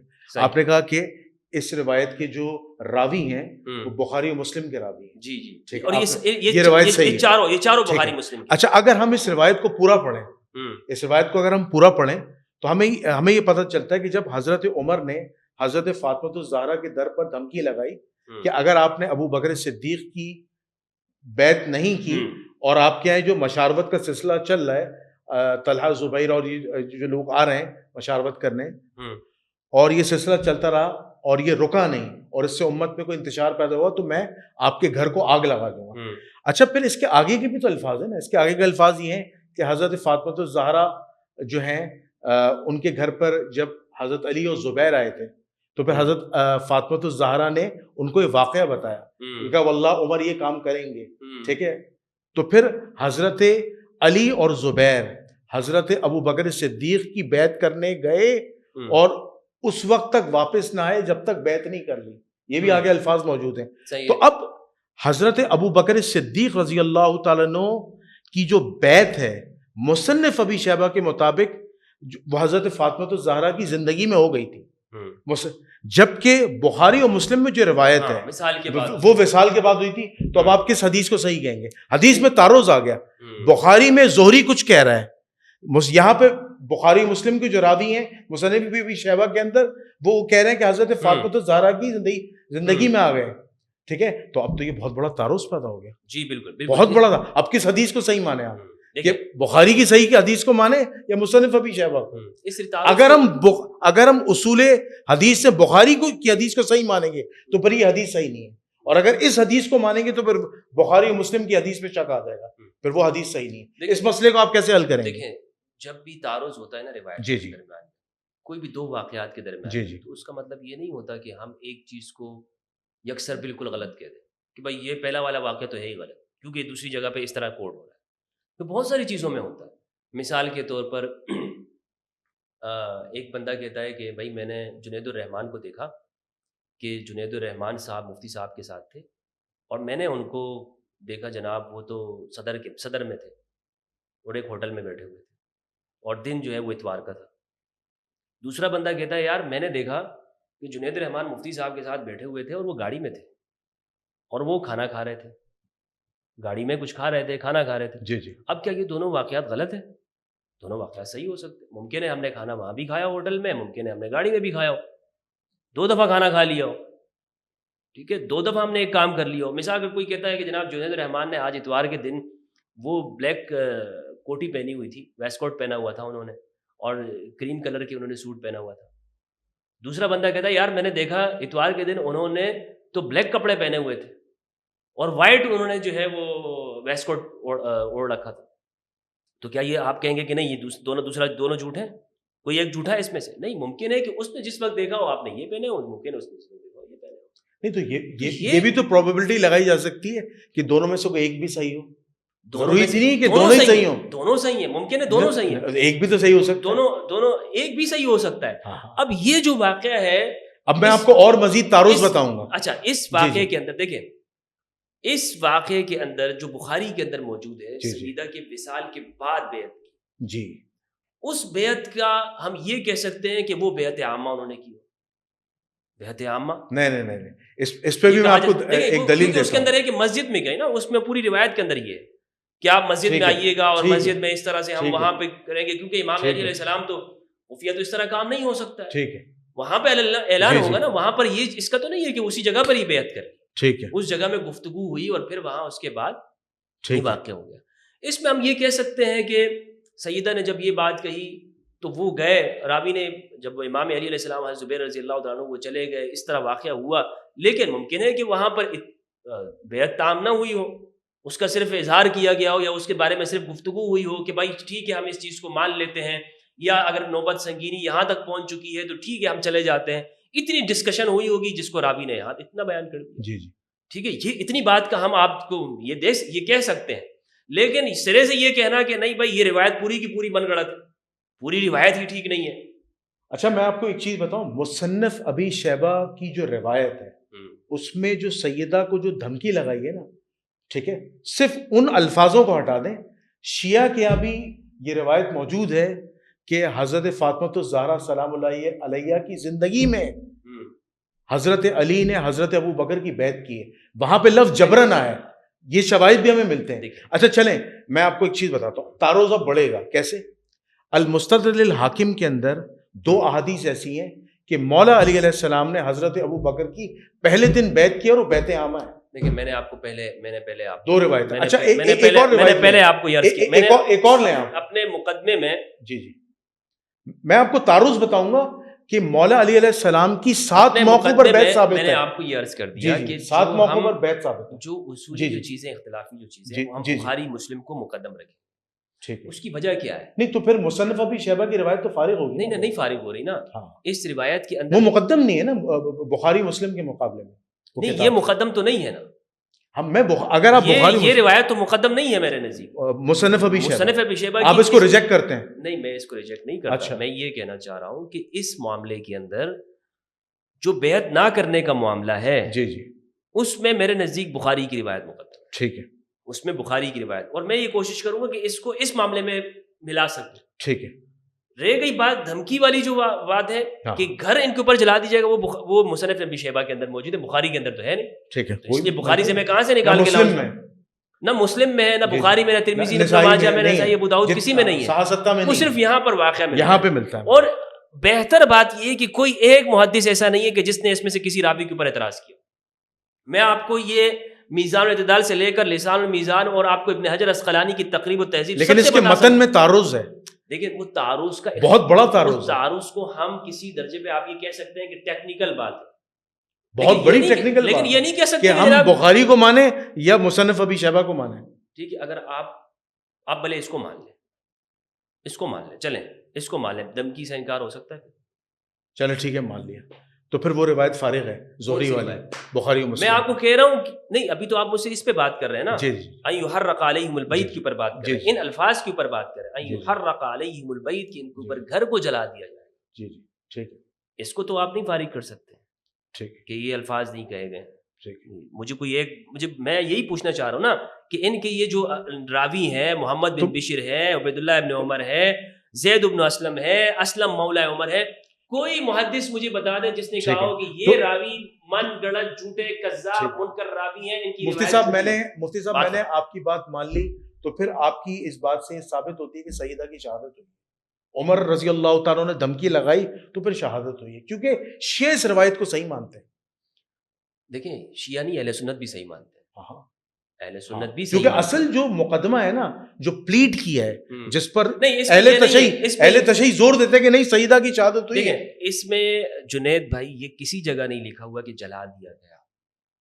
نہیں جلا دوں گا, نہیں جلا دیے جائے, گھر ان پر جلا فیوچر کی بات جائے گا, ایسا ہو جائے گا, ایسا ہوا ہے, کر دوں گا, کیا ہے, میں کرتا ہوں, یہ تو الفاظ نہیں موجود ہے اس میں. تو آپ کیسے کہہ رہے ہیں کہ شہادت کا اس بات کر رہے ہیں؟ اس سے اگر شیعہ دیکھیں, شیعہ صرف اس سے نہیں کہتے ہیں, شیعوں کے پاس نہیں, تو اس میں آپ الفاظ تو پڑھیں کہ سیدہ کہہ رہی ہیں کہ عمر جو ہے اپنے قول کے پکے ہیں, وہ کر سکتے ہیں. اور شبلی نعمانی نے بھی بات کی, آپ نے کہا نا, تو آپ سیدہ کی شہادت کو قبول کریں نا. دیکھیں میں تب قبول کروں گا کہ جب آپ مجھے پہلے یہ بڑا ایک ایسا واقعہ ہے کہ جو کم از کم میں یہ نہیں کہہ سکتا کہ یہ امت اتنی خائن ہو جائے گی کہ جو ہمارے سامنے کربلا کے واقعے کو تو نقل کرے, اس شہادت کے واقعے کو نقل کرے. ٹھیک ہے صحیح, یعنی کربلا کا واقعہ اس امت نے نقل کیا ہے, بیان کیا ہے, اس میں انہوں نے مطلب صحیح درجے کی کتاب, حتیٰ کہ ذہبی رحمہ اللہ نے بھی اس کو نقل کیا ہے, بنو امیہ کی ساری باتوں کو. لیکن اس کو یہ اگر مدینہ میں ایسا واقعہ ہو جاتا نا تو قیامت آ جاتی. ٹھیک ہے مفتی صاحب, بات اصل کیا سے کیا ہو جاتا. جی بالکل آپ صحیح کہہ رہے ہیں مفتی صاحب. اصل جو یہ مسئلہ ہے نا سیدہ کی جو شہادت کا مسئلہ ہے, وہ بیسک مسئلہ ہے حضرت ابو بکر صدیق کی بیعت کا. اچھا بیعت تو نہیں کی, بیعت تو نہ سیدہ نے کی, نہ امام علی علیہ السلام نے کی شروع کے 6 مہینے میں. ٹھیک ہے نہیں کی. اچھا ٹھیک ہے, آپ کہتے ہیں بیعت نہیں کی. اچھا اب ہمارے پاس بہت سارے شواہد ملتے ہیں, میں آپ کے سامنے ایک دلیل رکھ رہا ہوں, کیونکہ دیکھیں ہم اہل سنت والجماعت کے یہاں 7 موقعوں پر مولا علی علیہ السلام کی بیعت کرنا ثابت ہے. ٹھیک ہے, اب اس میں حدیث ضعیف ہو سکتی ہے, کمزور ہو سکتی ہے. اس معاملے میں نے آپ کو بتا دیا نا, قصہ خلاص کر دیا, بخاری کی روایت. آپ بخاری کی روایت کو مانتے ہیں؟ بخاری کی روایت. اچھا ٹھیک ہے, لیکن بہت ساری شواہد ہیں. علامہ حافظ ابن حجر عسقلانی کا میں بخاری کی روایت کو اس لیے مانتا ہوں کہ ابن حجر عسقلانی نے اس کو مانا ہوا ہے. اچھا ٹھیک ہے, اگر آپ بخاری کی روایت کو مانتے ہیں کہ مولا علی علیہ السلام نے 6 مہینے تک بیعت نہیں کی تھی, اور اس حدیث کا مرکزی راوی امام زہری ہیں اس کے مرکزی راوی, اور امام زہری کو اہل سنت نے ثقہ راوی مانا, ٹھیک ہے, اور ان کی تمام احادیث کو بخاری و مسلم میں مانا جاتا ہے. تو میرا آپ سے بنیادی یہی سوال ہے کہ اگر آپ اس بات کو مانتے ہیں کہ امام زہری کی روایت کے مطابق مولا علی علیہ السلام نے حضرت ابو بکر کی 6 مہینے تک بیعت نہیں کی، جی اور اس کا شکوہ بھی انہوں نے ذکر کیا. تو پھر آپ اس روایت کو بھی مانیں کہ مولا علی علیہ السلام نے رسول اللہ سے خلافت نہیں مانگی تھی. جب عباس بن عبد المطلب کہہ رہے تھے کہ آؤ چلو رسول اللہ سے خلافت مانگ لیں، تو انہوں نے کہا کہ رسول اللہ صلی اللہ علیہ وسلم مجھے خلافت نہیں دیں گے، اور اگر ہمیں خلافت نہیں ملی تو یہ مسلمان یا یہ اصحاب یا یہ لوگ ہماری خلافت کو یا ہماری امامت کو یا ہمارے اقتدار کو کبھی تسلیم نہیں کریں گے. تو یہ روایت آپ کو پتہ ہے بخاری میں بھی موجود ہے، مسلم میں بھی موجود ہے، اور اس کے راوی امام زہری ابن شہاب الزہری ہیں، تو آپ اس کو بھی مانیں. دیکھیں یہ روایت اس طرح نہیں ہے کہ حضور ہمیں خلافت نہیں دیں گے، کہا اگر انکار کرتے. ہاں تو ان کو پتا تھا نا یہ بات، دیکھیں تبھی تو نہیں نہیں مانگتا اگر انکار. اول تو یہ اس طرح الفاظ اس طرح سے. ٹھیک ہے. دوسری بات یہ ہے کہ زہری کو میں ہر جگہ پر یہ نہیں کہتا ہوں کہ بھائی ایک بندہ 24 گھنٹے ہی سچا ہے. تو ثقہ کیوں لکھا ہے؟ دیکھیں میں آپ کو اس پر ہم آہستہ اس چیز کو سمجھ جی جی جی جی جی ہم اس چیز میں بڑی غلطی کرتے ہیں. ہم یہ کہتے ہیں کہ کوئی ثقہ ہے نا تو وہ ہمیشہ ہر زمانے میں ثقہ ہے یا ہر دور میں سے. ایک بندے کی مختلف واقعات میں مختلف عرصے میں مختلف مجبوریاں ہوتی ہیں. ٹھیک ہے.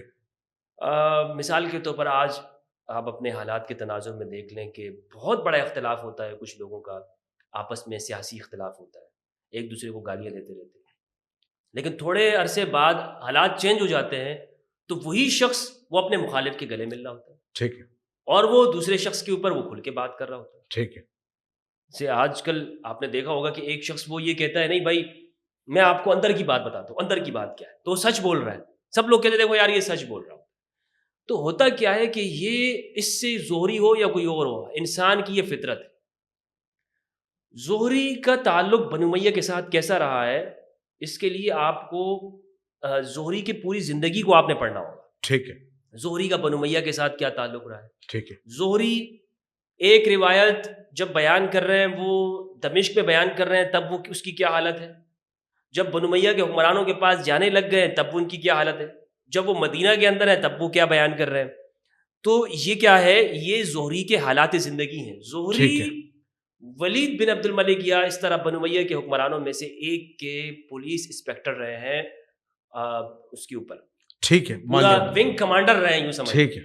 تو وہ کیا تھے، اور علماء نے لکھا ہے ان کی اس بات کو، جیسے کشاف کے اندر زمخشری رحمہ اللہ نے اس کو تفسیر قرآن کے اندر اس بات کو ذکر کیا ہے کہ زہری کے حالات اس طرح نہیں ہے کہ ہر حال میں وہ ایک ہے. زہری نے یہ جو روایت آپ نے بیان کی ہے، انہوں نے وہ روایت بھی نقل کی کہ امام علی علیہ السلام نے ابو جہل کی بیٹی کو رشتہ کا پیغام یا وہ پیغام مسلم میں روایت موجود ہے، اور پھر رسول اللہ صلی اللہ علیہ وسلم مسجد تشریف لے گئے اور انہوں نے عاص بن ربی جو کہ اپنی جو بیٹی ہیں سیدہ زینب علیہ السلام، ان کے جو شوہر ہیں ان کی تعریف کی اور وہاں پہ لوگوں کو بیان کیا. تو یہ روایت جو کہ امام علی علیہ السلام کے اوپر تان ہے، یہ روایت، یہ واقعہ گھڑا گیا ہے کہ یہاں پر رسول اللہ صلی اللہ علیہ وآلہ وسلم تو عاص بن ربی کی تعریف کر رہے ہوں اور امام علی علیہ السلام وہ دوسرا واقعہ اس طرح کر رہے ہوں کہ جو کہ سیدہ کی ناراضگی کا سبب بن رہا ہو. یہ تو امام علی علیہ السلام کے اوپر گھڑنے کی کوشش کی گئی، اس کو بیان کیا. اب زہری کی وجہ کیا ہے، دیکھیں زہری کے یاد رکھیے گا، زہری جب اہل البیت کے بارے میں گفتگو کر رہا ہوگا تو وہ قابل قبول نہیں ہے، اور زہری جب کسی اور کی تعریف کر رہا ہو تو وہ اس موقع پر قابل قبول ہے، کیونکہ زہری کا پورا تعلق آپ یہ نہیں کہہ سکتے کہ یہ اہل البیت کا بندہ ہے.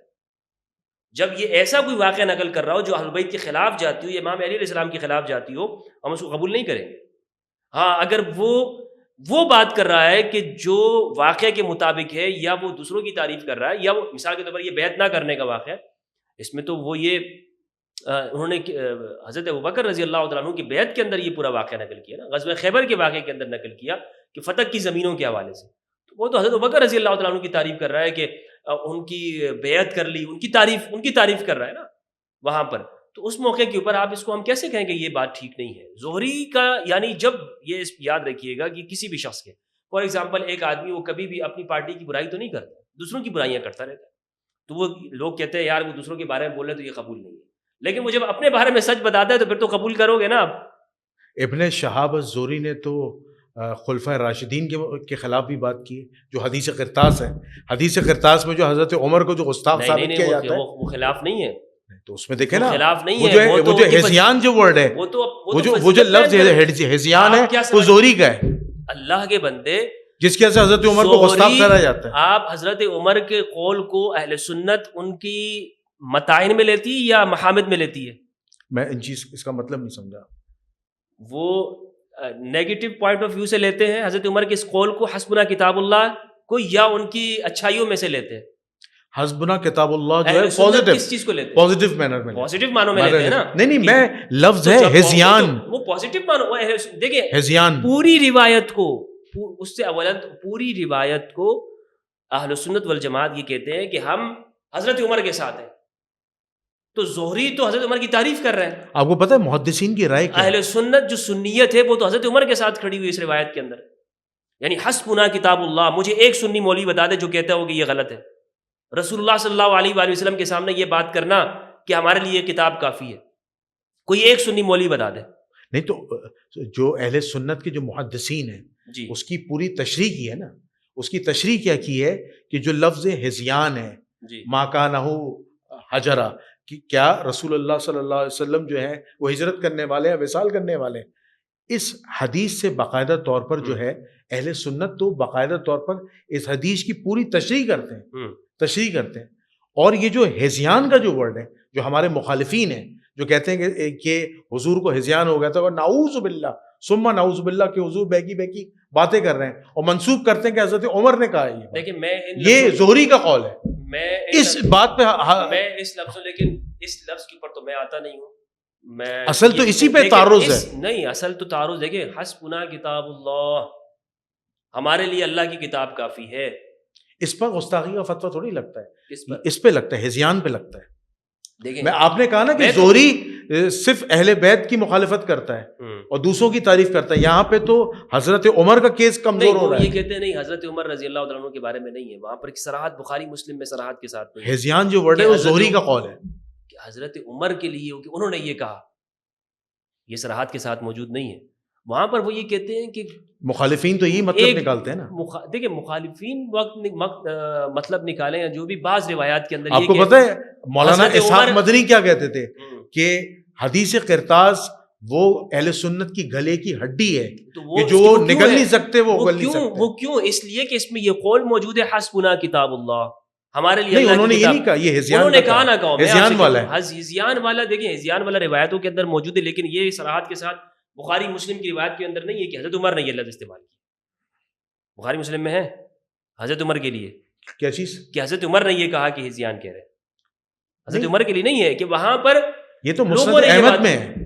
لوگوں نے مسند احمد اس کے کئی ترک ہیں. حضرت عمر کے لیے جو بات ہے وہ کیا ہے؟ حسبنا کتاب اللہ. تو اس روایت تو اہل سنت تو صحیح مانتے ہیں نا، تو اہل سنت تعریف کے اندر مانتے ہیں بھائی. ہاں تو زہری جو رقم، میں تو ہزیان کا بات کر رہا ہوں، تو وہ حضرت عمر کے لیے کہاں مانتے ہیں اہل سنت؟ حضرت عمر رضی اللہ تعالیٰ عنہ کے لیے جو مخالفین ہیں، میں اس کی بات کر رہا ہوں. تو میں آپ سے یہی عرض کر رہا ہوں، زہری نے آپ نے کہا کہ زہری خلفاء کے متائن پہ نقل کر رہا ہے. کہاں متائن پہ نقل کر رہا ہے؟ دیکھیں وہ تو تعریف کے اندر کہہ رہا ہے کہ حضرت عمر کا دیکھیں میں آپ کو چیز بتاتا ہوں. حضرت عمر کی تفقہ دیکھیں، حضرت عمر کی قوت صلابت دیکھیں، دقیق نظر دیکھیں، جو ابن حجر اسقلانی نے لکھا ہے اس کے اوپر. ابن حجر اسقلانی کہتے ہیں کہ یہ حضرت عمر کی دقیق نظر ہے. چلیں دوسری روایت لیں کہ انہوں نے رسول اللہ کو اس بات کے لکھنے سے منع کر دیا. چلیں دوسری مثال لیں. حضرت ابو طالب علیہ السلام کی جو موت ہے وہ کفر پہ ہوئی تھی، یہ زہری نے لکھا ہے. تو میں اس کو نہیں مانتا جناب. میں نے آپ سے عرض کر دیا جناب ابو طالب علیہ السلام کے حضور علیہ الصلوۃ والسلام ان قریب خودکشی کرنے والے تھے. زہری ہے. فطر الوحی فترتن، مانیں گے آپ؟ فطرت وحی کیوں مانیں گے اس کو؟ تو اس کا مطلب مخالفت میں تو کیے ہیں نا. بلکہ یہ تو بالکل صراحتاً رسول اللہ صلی اللہ علیہ وسلم کی اہانت ہے. اس طرح کی واقعات کہ رسول اللہ صلی اللہ علیہ وآلہ وسلم نے ایک مرتبہ نہیں کئی مرتبہ خودکشی کرنے کی کوشش کی کہ آپ شہوق رؤوس الجبال کے اوپر، پہاڑوں کی بلند چوٹیوں کے اوپر آپ چڑھ جائیں، اور جس کو ڈاکٹر سار صاحب نے بھی نقل کیا اور ہمارے لوگ نقل کرتے ہیں، ڈاکٹر سار صاحب مرحوم اور دیگر حضرات نے. دیکھیں بات وہ کریں کہ جو حق سچ ہو. تو میں ہمیں کسی کی حمایت کے اندر میں کہوں کہ نہیں جناب فلاں شخصیت نے اگر اس چیز کو یوں بیان کر دی تو میں بھی اس چیز کو بیان کروں، نہیں. زہری نے جہاں پر جب بھی یہ اہل البیت کے بارے میں گفتگو کریں گے زہری، وہاں پر ہم اس سے پیچھے ہٹ جائیں گے اہل البیت کے بارے میں. ہاں جب یہ دیگر فضائل بیان کریں. لیکن جب ہم محدثین کی بات کرتے ہیں، بخاری اور مسلم میں جو زہری کی روایت آئی، زہری کی روایت کو سندن بالکل 100% صحیح کہا اور کہا اس کے متن میں کوئی تعارض نہیں ہے، بالکل صحیح ہے. بالکل زہری جو کہہ رہا ہے وہ 100% صحیح ہے. 100% اب بتائیں یہی کہتے اہل سنت کو یہ ورژن یہی کہتے تو آپ کو تو یہ قبول کرنا پڑے گا کیونکہ آپ کا بھی اہل سنت سے تعلق ہے. جی آپ کو زہری کو قبول کرنا ہوگا. دیکھیں زہری تو اسی وجہ سے میں کہہ رہا ہوں کہ مصنف ابی شیبہ کل کو کی روایت کے متن میں اور بخاری مسلم کے متن میں زمین و آسمان کا فرق آ گیا کہ وہاں بیعت جو ہے فاطمۃ الزہرا کے وصال کے بعد ہو رہی ہے اور یہاں پہ زندگی میں ہو رہی ہے. زہری کا معاملہ ہو یا کوئی بھی شخص کا، کہ جب ہمیں معلوم یہ ہوتا ہے کہ یہ اس روایت کو آپ جھوٹا ثابت نہیں کر سکتے. کس روایت؟ زہری کی روایت. نہیں میں زہری کو دیکھیں، زہری جب میں نے آپ کو یہ میرے اصولی سٹیٹمنٹس ہیں کہ زہری جب اہل بیت کے بارے میں نقل کرے گا، کوئی پوائنٹ آف ویو، کوئی گفتگو، کوئی نقطہ نظر، کوئی موقف بیان کرے گا، اس میں وہ معتبر نہیں. کس محدث نے یہ بات کہی ہے؟ نہیں، ان کے کردار کو دیکھیں گے نا آپ کہ وہ بنو امیہ کے فرد ہیں. نہیں، محدث نے تو کوئی فتویٰ نہیں لگایا، کوئی کوئی چرہ نہیں لگائی. یہی تو افسوس کی بات ہے. تو پھر ہم کیسے کہ لیکن بات تو دلائل کی ہوگی. ہمارا جو علم الجرح و تعدیل ہے جی یہ کس بنیاد کے اوپر کھڑا ہے؟ یہ اس بات کے اوپر، یہ اس کی مثال میں آپ کو بہت آسان طریقے سے آپ کو دے دوں. آج مختلف ریاستوں کے اندر جو اسٹیٹ کے مولوی ہوتے ہیں، جو ٹی وی چینلز کے اوپر آپ کو نظر آتے ہیں، یا جو بڑے بڑے جن کو کہا جاتا ہے کہ جناب یہ مفتیان اعظم ہیں، ایوارڈ جن کو ملتا ہے، تو کیا آپ یہ دیکھیں گے کہ آپ کی ریاست کے اندر مثال کے طور پر اس شخص کو جس پر جمہور کی جو رائے ہوتی ہے، جمہور کی جو رائے سے مخالف ہو جائے، اس کو ایوارڈ مل جائے؟ نہیں ہوتا نا. ٹھیک ہے، بالکل صحیح. ہمیشہ اس چیز کو دیکھتے ہیں نا کہ بھائی یہ بات تو وہ، یہ شخص تو بالکل یار متنازع شخصیت نہیں، یہ تو وہ بات کرتا ہے کہ جو ماشاءاللہ اکثریت کا قول ہے اور میجورٹی اس کے ساتھ ہوتی ہے، تو اس کا فتویٰ بھی چھپتا ہے، اس کی کتابیں بھی چھپ رہی ہوتی ہیں، اس کے ادارے بھی مل رہے ہوتے ہیں اس کا وغیرہ. یہ کیا ہوتا ہے؟ اس کو قبولیت عامہ جس کو حاصل ہوتی ہے. تو قبولیت عامہ کن بنیادوں کے اوپر حاصل ہو رہی ہے؟ کن بنیادوں کے اوپر؟ ان بنیادوں کے اوپر کہ بھائی اکثریت اس کے فیور میں، اکثریت اس کا گروہ ہے. تو زہری چونکہ اس وقت کی ریاست یعنی بنو امیہ کا فرد رہا. ٹھیک ہے. اور یہ جتنی بھی روایتیں ہیں کہ جو اہل البیت کی مخالفت میں ہیں، یہ اس زمانے، اور اس پر میرے پاس ایک گواہی موجود ہے. اچھا کیا آپ نے، مستدرک للحاکم کے اندر روایت موجود ہے کہ زہری یہ نقل کرتے ہیں کہ میں نے عبد الملک بن مروان سے یہ بات کہی کہ بیت المقدس کے اندر میں نے دیکھا کہ وہاں پر ہر پتھر، جو بھی پتھر اٹھایا جاتا تھا تو اس کے نیچے سے خون نکلتا تھا. وہ خون ہوتا تھا یعنی امام حسین علیہ السلام کی شہادت کے حوالے سے، یا امام علی علیہ السلام کی شہادت کے دن کے حوالے سے اس نے نقل کیا. تو وہاں پر جو بھی پتھر اٹھایا جاتا تھا وہاں پہ نیچے خون ہوتا تھا. تو عبد الملک بن مروان نے کہا کہ اچھا تم نے دیکھا اس چیز کو؟ کہا اس کو آئندہ کسی کے سامنے بیان نہیں کرنا، اس کو کسی کے سامنے بیان نہیں کرنا. یہ مستدرک للحاکم کے اندر موجود ہے. ٹھیک ہے. تو اب یہ تعلق موجود ہے. زہری کے اوپر پورا قرضہ عبد الملک بن مروان نے معاف کیا ہے، پولیس کے اندر ان کا رہا ہے، ان کی حکومت کا فرد ہے. تو اس فرد کو آپ کیسے مقبول مان سکتے ہیں اہل بیت؟ اچھا، یہ جو آپ نے بھی حدیث سنائی ہے، یہ حدیث سندن بالکل صحیح ہے. یہ حدیث تو نہیں، اس کو آپ کہہ سکتے ہیں یہ ایک اثر ہے، یا ایک آپ کہہ لیں کہ یہ ثابت ہے. یہ قول یہ مستدرک کے اندر موجود ہے. اچھا، موجود ہے. تاریخ کی کوئی کتاب تو ہے. اچھا، تاریخ، ٹھیک ہے. اس کی کوئی سند نہیں ہے؟ نہیں، سند تو ہے، سند ہوگی اس کی. اچھا، ٹھیک ہے. اچھا مفتی صاحب، اصل میں مزید چونکہ سیدہ کائنات کی شہادت کا معاملہ بڑا سنگین ہے، تو اس میں میں آپ کے سامنے کچھ مثالیں رکھنا چاہتا ہوں.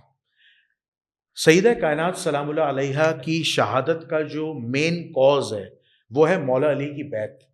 کہ اگر مولا علی علیہ السلام بیعت کر لیتے وقت پہ، ایک مثال دے رہا ہوں میں، ایک سوالیہ یا ایک سوال بنا رہا ہوں، تو پھر حضرت سیدہ کائنات سلام اللہ علیہ کی شہادت نہیں ہوتی. لیکن ظاہر سی بات ہے ہمارے جو مخالفین ہیں، جو اہل تشیع ہیں، وہ کہتے ہیں کہ سیدہ کی شہادت ان کی روایات کے مطابق ثابت ہے، اور جو ان کی مرکزی کتاب ہے کتاب سلیم بن قیس الہلالی، اسے ثابت ہے واقع. ٹھیک ہے. اور وہ اس سے پیچھے ہٹنے کو بالکل بھی تیار نہیں ہے کہ ہوئی یہ واقع ہے، اور وہ جن کو رسپانسبل ٹھہراتے ہیں ان کے نام عوام الناس کو پتہ ہے. اچھا، اب ہم جب اہل سنت کی بات کرتے ہیں اور مولا علی کی بیعت کی بات کرتے ہیں تو ہمیں مولا علی کی بیعت کئی موقعوں پہ نظر آتی ہے. کیسے؟ المستدرک کی 2 احادیث اٹھائیں تو پہلے دن بیعت کی، بخاری مسلم کی روایت اٹھائیں تو 6 مہینے بعد بیعت کی.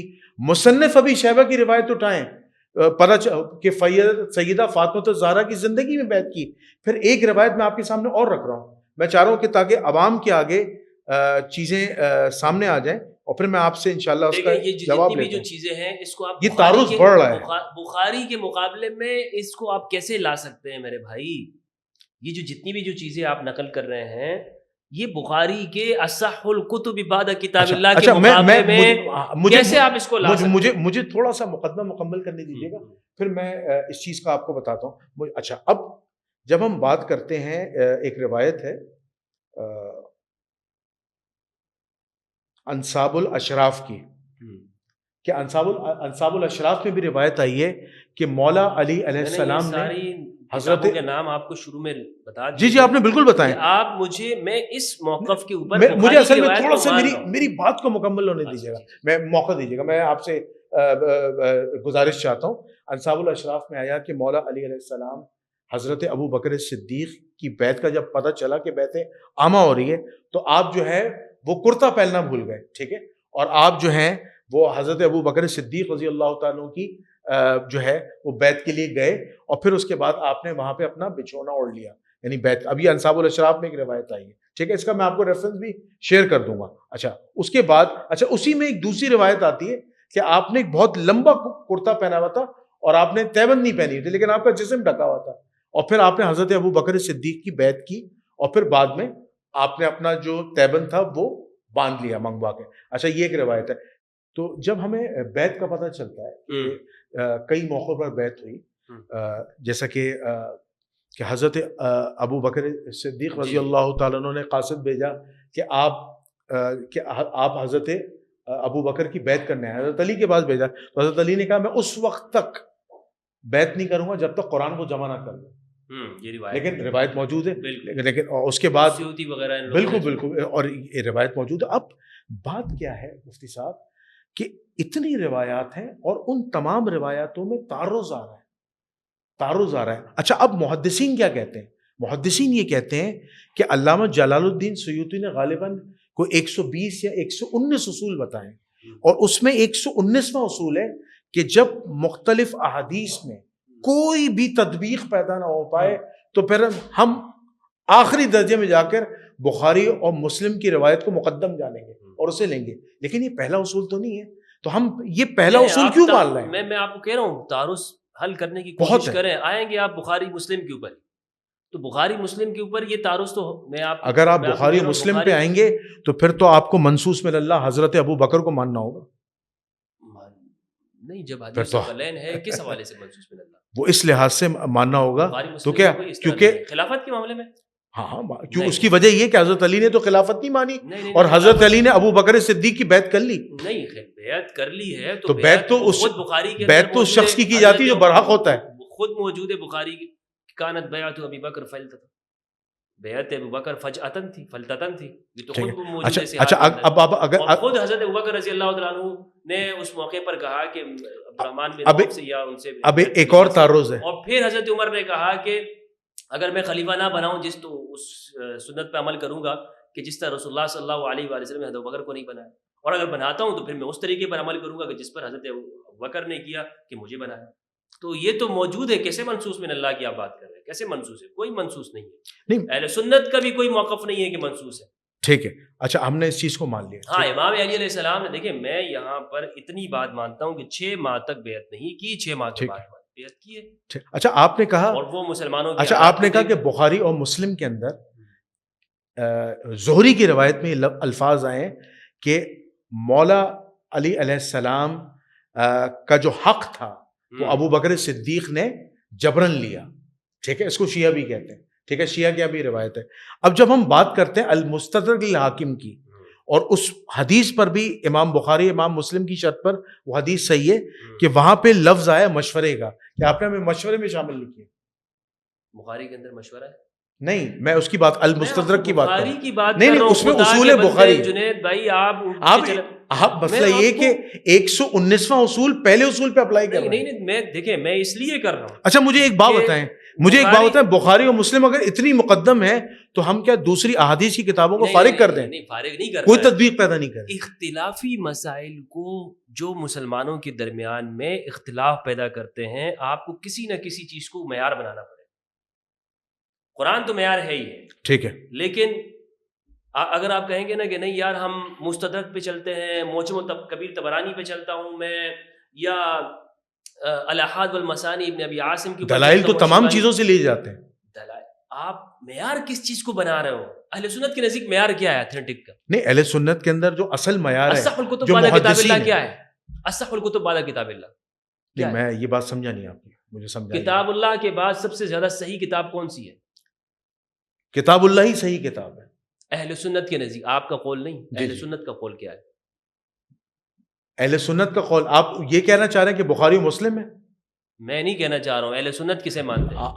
ایک بہت بڑے محدث ہیں صدیق الخماری، سنیے گا، وہ ان کا مشائخ غماریہ، دیکھیں مشائخ غماریہ وہ تو مانتے ہی نہیں ہے، کہہ رہے ہیں سب فراڈ ہے. مشائخ غماریہ ہمارے ہیں، بخاری و مسلم فراڈ ہے، یعنی یہ جو اجماع جو ہے وہ فراڈ ہے. مشائخ غماریہ کے پائے کا بندہ محدث نہ اس زمانے میں پیدا ہوا ہے نہ گزشتہ چند سالوں کے اندر. بے شک مشائخ غماریہ اپنے، میں آپ کو اہل سنت کی عام فکر کی بات کروں، وہ بھی تو اہل سنت کا حصہ ہیں. وہ تو اصل اہل سنت ہے، جی جی جی، اہل سنت کا حصہ نہیں ہے. ہاں ہاں، وہ ریئل ٹھیک ہے، بالکل خالص ٹھیک ہے، وہ اہل سنت ہیں. ٹھیک ہے. تو یہ تو آپ ان کی بات مان لیں نا. ان کی بات ہے، میں مانتا ہوں ان کی بات، کیوں نہیں مانتے ان کی بات، لیکن میں آپ سے اہل سنت کی جو فرقہ ہے اہل سنت کا، اس کی بات میں کر رہا ہوں. کیونکہ ہمارے ہاں جو یہاں پر دیوبندی بریلوی جو فرقہ ہے اہل حدیث ہے، ان کے نزدیک اصح الکتب بعد کتاب اللہ حاجی صاحب کیا ہے؟ بخاری مسلم ہے نا. ٹھیک ہے، ٹھیک ہے. اب ہم یہاں پہ تونس میں تو نہیں بیٹھے ہوئے کہ ہم وہ، لیکن مفتی صاحب آپ کو بہت ساری ایسی احادیث ماننی پڑ جائیں گی جو آپ نے خود انکار کیا ہے. پھر میں نے آپ سے کہا امت مسلمہ کے اختلافی مسائل کے حل کرنے میں جو کچھ معیار ہمیں بنانے پڑیں گے. لیکن یہ 119واں اصول ہے، یہ پہلا اصول نہیں ہے. نہیں، میں دیکھیں 119واں کسی اور نے بنایا ہے. یہاں پر ہم مسلمانوں کے درمیان میں تفریقے کو ختم کرنا چاہیے کہ نہیں کرنا چاہیے؟ بالکل کرنا چاہیے. تو آپ مستدرک الحاکم پہ کریں گے؟ نہیں، ہم تو بہت ساری احادیث کو جمع کر کے تطبیق پیدا کریں گے. صرف ایک کتاب سے تطبیق پیدا نہیں ہوتی نا، کہ جو بخاری مسلم کے اندر اول درجے کی ہماری کتابیں، وہاں پر ہم کریں گے نا بھائی، اس جگہ پر. تو پھر تو دوسری احادیث فارغ ہو جائیں گی، وہ تو ردی کے ٹوکرے میں چلی جائیں گی. مستدرک کو مدرسوں میں پڑھایا جاتا ہے. کیا چیز؟ مستدرک الحاکم مدرسوں میں پڑھائی جاتی ہے، یا مسند احمد مدرسوں میں پڑھائی جاتی ہے؟ کون سا مدرسہ ہے؟ بخاری پڑھاتے ہیں، مسلم پڑھاتے ہیں. ٹھیک ہے، تو اعلیٰ درجے کی کتابیں. ٹھیک ہے، ٹھیک ہے. اسی لیے اختلافات وہاں سے حل ہونے چاہیے. ہاں، ہم یہ ضرور کہہ سکتے ہیں، اس بارے میں ہمارا یہ موقف ہونا چاہیے، یہ نہیں شدت کے ساتھ کہ نہیں ہر چیز بخاری مسلم میں. یہی تو میں کہہ رہا ہوں، ہر چیز بخاری مسلم میں نہیں ہے. جی، ہمیں تمام واقعات کو دیکھنا چاہیے، تمام چیزوں کو دیکھنا، شواہد کو دیکھنا چاہیے، شواہد کو دیکھنا چاہیے. لیکن جہاں پر اختلافی مسئلہ ہے، حجت قول جو ہے وہ کہاں پر ہوگا؟ بخاری کا، بخاری مسلم کا. ٹھیک ہے. اس کے بعد پھر نمبر آتا ہے ابو داؤد کا، ترمذی کا، ابن ماجہ کا، نسائی رحمہ اللہ. ٹھیک ہے. تو یہ ترتیب اگر ہم قائم کریں گے تو یہ اختلافی مسائل کو ہم بہتر انداز کے اندر سمجھ سکتے ہیں. ٹھیک ہے، ٹھیک ہے. اچھا مفتی صاحب، میرا ایک اور بڑا اہم آپ سے سوال ہے کہ آپ کیا سمجھتے ہیں اہل سنت والجماعت جو رسول اللہ صلی اللہ علیہ وآلہ وسلم نے اپنی زندگی میں قرآن مجید کو جمع کیا، کاتب وحی اصحاب سے لکھوایا، اس کی صورتوں کی ترتیب دی، لیکن کتابی شکل کے اندر رسول اللہ کے بعد جو قرآن جمع ہوا، یعنی مختلف چیزوں میں قرآن تھا، تو قرآن کس نے جمع کیا تھا؟ قرآن تو اول تو رسول اللہ صلی اللہ علیہ وآلہ وسلم نے اپنی حیات طیبہ میں ہی اس کو جمع کیا. ٹھیک ہے.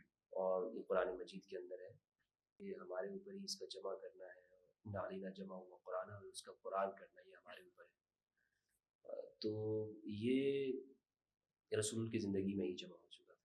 ٹھیک ہے. اس کے بعد یہ ضرور ہے کہ امام علی علیہ السلام نے اپنے دور کے اندر اپنی کوششوں کے ساتھ اس کو ایک مکمل ترتیب کے ساتھ، ایک خاص ترتیب کے ساتھ اس کو جمع کیا.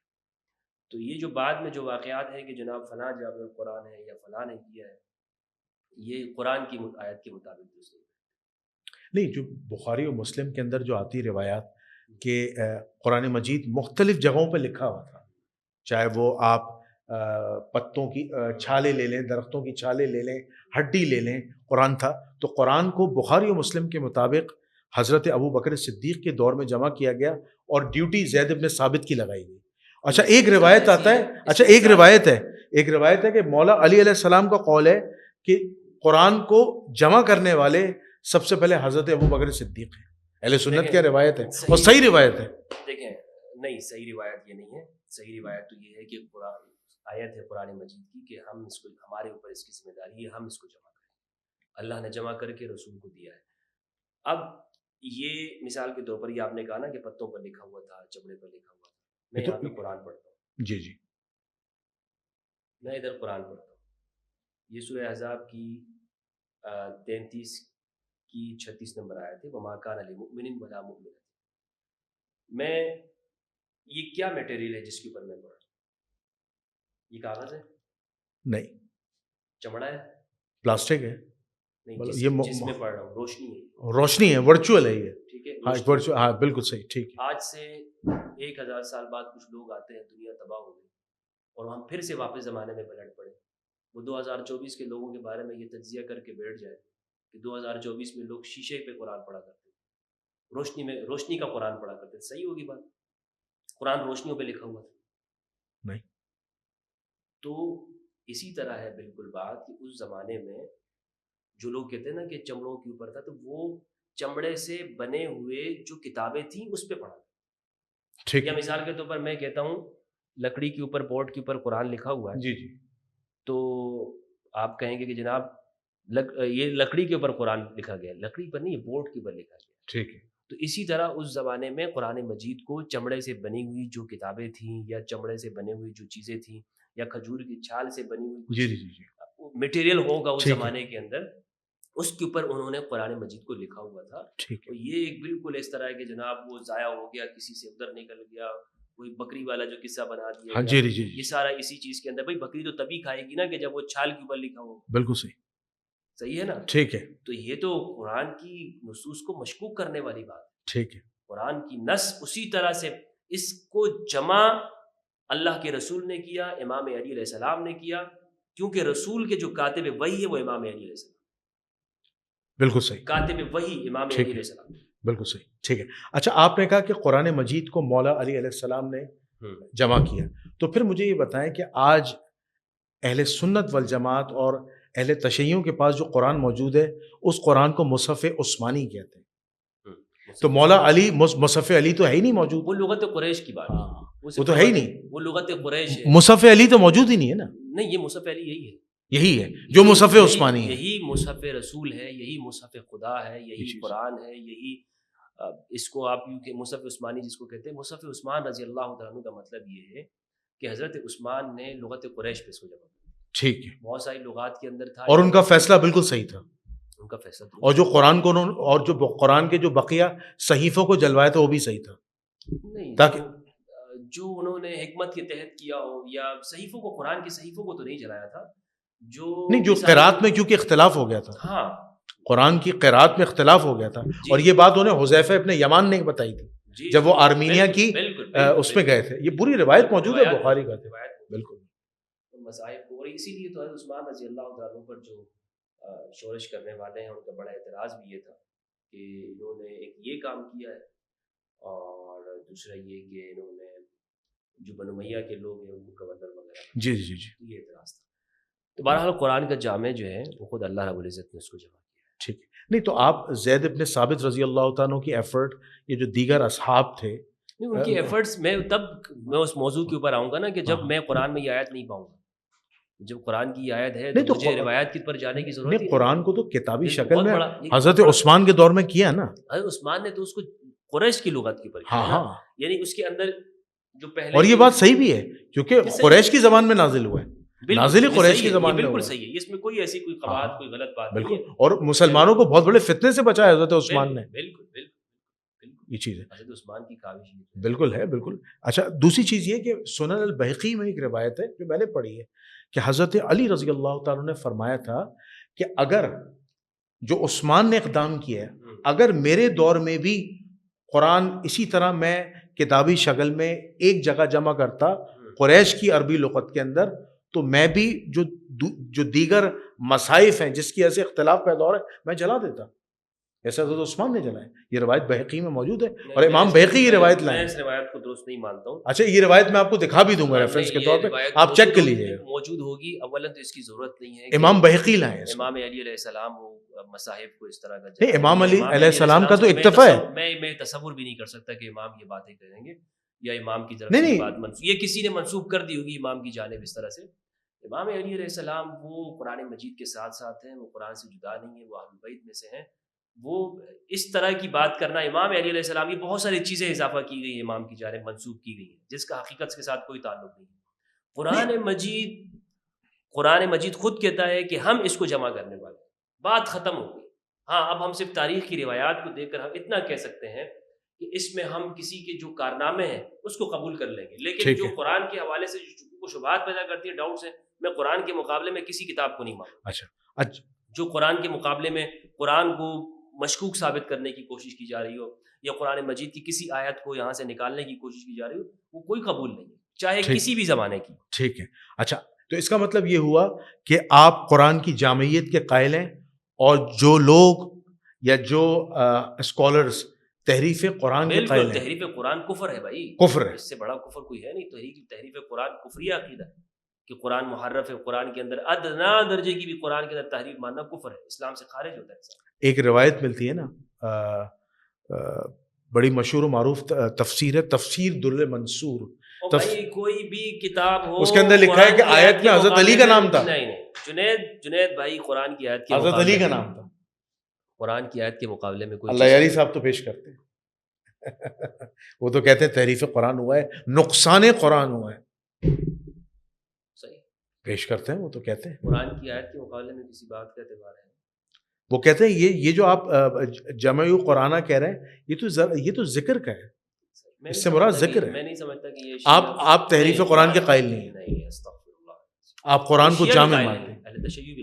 حسن اللہ یاری صاحب تو ہیں, وہ تو کہتے ہیں قرآن کو مکمل مانتے ہیں. میں ان کے جید علماء سے پوچھا, ٹھیک ہے, بس بالکل صحیح, بالکل قرآن کو پڑھتے ہیں, اسی قرآن کی عبادت کی تلاوت کو عبادت سمجھتے ہیں. اچھا ایک بڑا اہم سوال ہے مفتی صاحب آپ سے. بخاری و مسلم کے اندر جب حضرت عمر رضی اللہ تعالیٰ عنہ نے 6 اصحاب کی کمیٹی بنائی تھی, ان 6 اصحاب کی کمیٹی کے اندر باقاعدہ طور پر یہ کہا تھا کہ عبداللہ بن عمر جو ہیں ان کو خلیفہ نہ بنانا, ان سے مشورہ لے لینا. اس کے بعد ہوا یہ کہ حضرت اگلے دن فجر کی نماز میں جب بیعت کا سلسلہ شروع ہوا تو حضرت علی کو خلیفہ نہیں بنایا اور حضرت عثمان ابن عفان کو خلیفہ بنایا. اس وقت ایک تقریر تھی جو ہمیں بخاری مسلم میں ملتی ہے, عبد الرحمن ابن عوف کی. عبد الرحمن ابن عوف کہتے ہیں جس میں ظاہر یہ ہوتا ہے کہ حضرت علی سے مخاطب ہو کے کہ ہم نے علی کے مقابلے میں عثمان کو مقدم جانا, اور اے علی آپ کو اس معاملے میں ناراض ہونے کی یا گلہ کرنے کی ضرورت نہیں. ان الفاظوں سے ایسا لگتا ہے کہ حضرت علی رضی اللہ تعالیٰ عنہ خلافت کی چاہت یا خواہش رکھتے تھے. کیا آپ عبد الرحمن ابن عوف کی جو یہ روایت بخاری مسلم میں آتی ہے, کیا آپ سمجھتی ہیں روایت صحیح؟ دیکھیں اس سے ریفلیکشن یہ پیدا ہو رہا ہے کہ امام کی چاہت تھی, خواہش تھی. امام کی چاہت کا, امام کا دعویٰ ہے, چاہت کی بات کر رہے ہیں. امام علی علیہ السلام کا شروع سے موقف یہ ہے, غدیر خم سے جس طرح ثابت ہوتا ہے, امام علی علیہ السلام فرماتے ہیں کہ یہ ہمارا حق ہے, ٹھیک, اس پہ استبداد ہوا ہے. ٹھیک, کوئی بھی زمانہ ہو امام علی علیہ السلام کا یہ حق ہے. ہاں اس پہ امام علی علیہ السلام نے مصلحت کے تحت اس جگہ کو دیکھ کر, اس واقعات کو دیکھ کر, اس حوالے سے امت کی جو اجتماعی صورتحال ہے اس پہ ایک توقف کیا, لیکن امام کا یہ حق ہے. اچھا امام علیہ السلام نے کبھی انکار نہیں کیا. اچھا اہل سنت کا جو ایک اور اس قریش کا عموماً مزاج یہ تھا کہ قریش کے لوگ قبول نہیں کرتے امام علیہ السلام. قریش امام علی علیہ السلام, قریش کے جتنے بھی بڑے بڑے ہیں ان کی پوری بیوروکریسی وہ امام علی علیہ السلام نے بدر اور احد کے اندر ختم کیا اور جنگ کے اندر بالکل صحیح, بالکل کیا, ان کا خاتمہ کیا. تو وہ ان کے اندر ایک چیز امام علی علیہ السلام کے حوالے سے موجود تھی, یعنی صفین رسول کے وصال کے بعد بھی ہو سکتی تھی. ٹھیک, وہ ہو جاتی, وہ قریش کے لوگ کرتے, لیکن امام علی علیہ السلام نے اس موقع پر جو حکمت سے کام لیا ہے, اگر امام اس وقت اس صفین والا موقف اپناتے ہیں نا تو یہ اسلام اس حالت کے اندر پھر ہمارے سامنے نہ بچتا. لیکن امام نے اس موقع پر جو حکمت سے کام لیا، کیونکہ قرآن کے ساتھ ہے، اور قرآن ہمیں حکمت سے وہ نہیں کہتا ادعو الی سبیل ربک بالحکمۃ والموعظۃ الحسنہ، ٹھیک، حکمت اور موعظہ حسنہ سے لوگوں کو آپ دین کی جانب بلائیں. تو وہ امام علی علیہ السلام نے اس سے کام لیا. اور یہ بھی ہوتا ہے کہ ایک جائز کام سے آپ پیچھے ہٹ جاتے ہیں مصلحت کو دیکھ. ٹھیک. اچھا، یہاں پہ ایک بڑی اہم آپ سے میں نقطہ نظر کی طرف آپ کو توجہ دلاؤں گا کہ وہ یہ ہے کہ ہم یہ کہتے ہیں کہ امام، آپ نے کہا کہ دعوے دار تھے، ان کو کچھ خلافت ملنی چاہیے تھی، اسلام کا تیسرا خلیفہ ہونا چاہیے تھا، اور میرے خیال سے آپ کے ہی پروگرام کے اندر پہلے خلیفہ ہونا چاہیے، پہلے ہونا چاہیے تھا. چلے ابھی تو یہاں پہ تیسرے کی بات ہو رہی ہے کیونکہ حضرت عثمان کو خلیفہ بنا دیا گیا. میں آپ سے سوال یہ کرنا چاہتا ہوں کہ جب حضرت علی کے اپنا دور خلافت آتا ہے چوتھے نمبر پر، تو حضرت علی خلافت لینے سے انیشیلی انکار کر دیتے ہیں. وہ تو باقاعدہ طور پر امام حسن علیہ السلام کی سفارش پر مولا علی علیہ السلام جو ہیں خلافت کا منصب سنبھالتے ہیں. حالانکہ حضرت زبیر کو کہا گیا، طلحہ کو کہا گیا، وہ انہوں نے ہی منع کر دیا. پھر حضرت علی نے بھی منع کر دیا تھا، حضرت علی نے کہا مجھے خلافت نہیں چاہیے. لیکن یہاں پر ریفلیکشن دوسرا ہے، اور آپ یہاں پر کہہ رہے ہیں کہ حضرت عثمان جب خلیفہ بنائے جا رہے تھے تو اس وقت حضرت علی کی خواہش تھی. دیکھیں امام نہیں، خواہش نہیں، امام علی علیہ السلام کا دعویٰ میں تو خواہش کا لفظ ہی امام نہیں، اس وقت تو امام علیہ السلام نے خلافت لینے سے منع کر دیا نا جب چوتھے نمبر کی باری ہے. جب شہادت ہوئی ہے تو حضرت عثمان کی شہادت کے بعد واحد امام علی علیہ السلام ہیں ان تمام صحابہ کے جن کی بیعت صحیح قرآنی اصولوں کے مطابق ہوئی، جن کی بیعت کے اوپر اجماع ہے. یعنی حضرت ابوبکر رضی اللہ تعالیٰ عنہ کی بیعت کے اوپر آپ دیکھیں تو وہ اجماع حاصل نہیں ہو سکا جو امام علی علیہ السلام کی بیعت پہ ہوا ہے. حضرت ابوبکر کی بیعت پہ انصار کا پورا قبیلہ نہیں، حضرت علی کی بیعت پر تو بنو امیہ کا اختلاف موجود ہے، حضرت معاویہ کا اختلاف موجود ہے، عمر ابن عاص کا خلافت کے معاملے میں بنو امیہ نہ حضرت عمر ان کو کچھ سمجھتے ہیں بنو امیہ، اور نہ رسول اللہ صلی اللہ علیہ وآلہ وسلم کی صحیح فرمان ہے مسند کے اندر روایت. اور حضرت عمر رضی اللہ تعالیٰ عنہ بھی وہ یہ کہتے تھے کہ اس میں طلقاء کا کوئی حق نہیں پہنچتا ہے. ٹھیک ہے، حکومت کے معاملے میں بالکل صحیح. طلقاء کا کیا ہے؟ یہ تو رسول نے یعنی قرآن مجید نے کہا والسابقون الاولون من المہاجرین والانصار، اس میں تو مہاجرین اور گئے. ٹھیک ہے، یعنی جو فیصلے کریں گے، جو طے کریں گے حکمران کو، تو مہاجرین اور انصار کریں گے نا. طلقاء کا تو اس میں کوئی حق ہی نہیں بنتا ہے. اسی لیے اگر امام علی علیہ السلام کے خلاف اگر طلقاء نے انکار کیا ہے تو طلقاء کا وہ اختلاف کوئی وہ نہیں بنتا. مثلا اس کے اوپر آپ یہ نہیں کہہ سکتے کہ وہ جناب وہ کیبنٹ سے نکل گیا، ممبر سے. عبداللہ ابن عمر نے بھی حضرت علی کی بیعت نہیں کی تھی. نہیں، امام علی علیہ السلام کی بیعت کی ہے حضرت عبداللہ ابن عمر رضی اللہ عنہ. ہاں، عبداللہ ابن عمر نے قتال نہیں کیا امام علی علیہ السلام کے ساتھ مل کے صفین. نہیں، تو ایک جو روایت آتی ہے اس میں مستدرک کے اندر موجود ہے یہ چیز. اچھا ایک روایت میں قتال نہیں کیا. اچھا، قتال نہیں کیا. نہیں، اس میں تو الفاظ آتے ہیں نا، یہ ایک حدیث میں کہ عبداللہ ابن عمر نے کہا کہ کاش میں علی کی بیعت کر لیتا اور باغی گروہ کے خلاف قتال کرتا. کاش میں علی کا ساتھ دے کر باغی گروہ کے خلاف جنگ کرتا.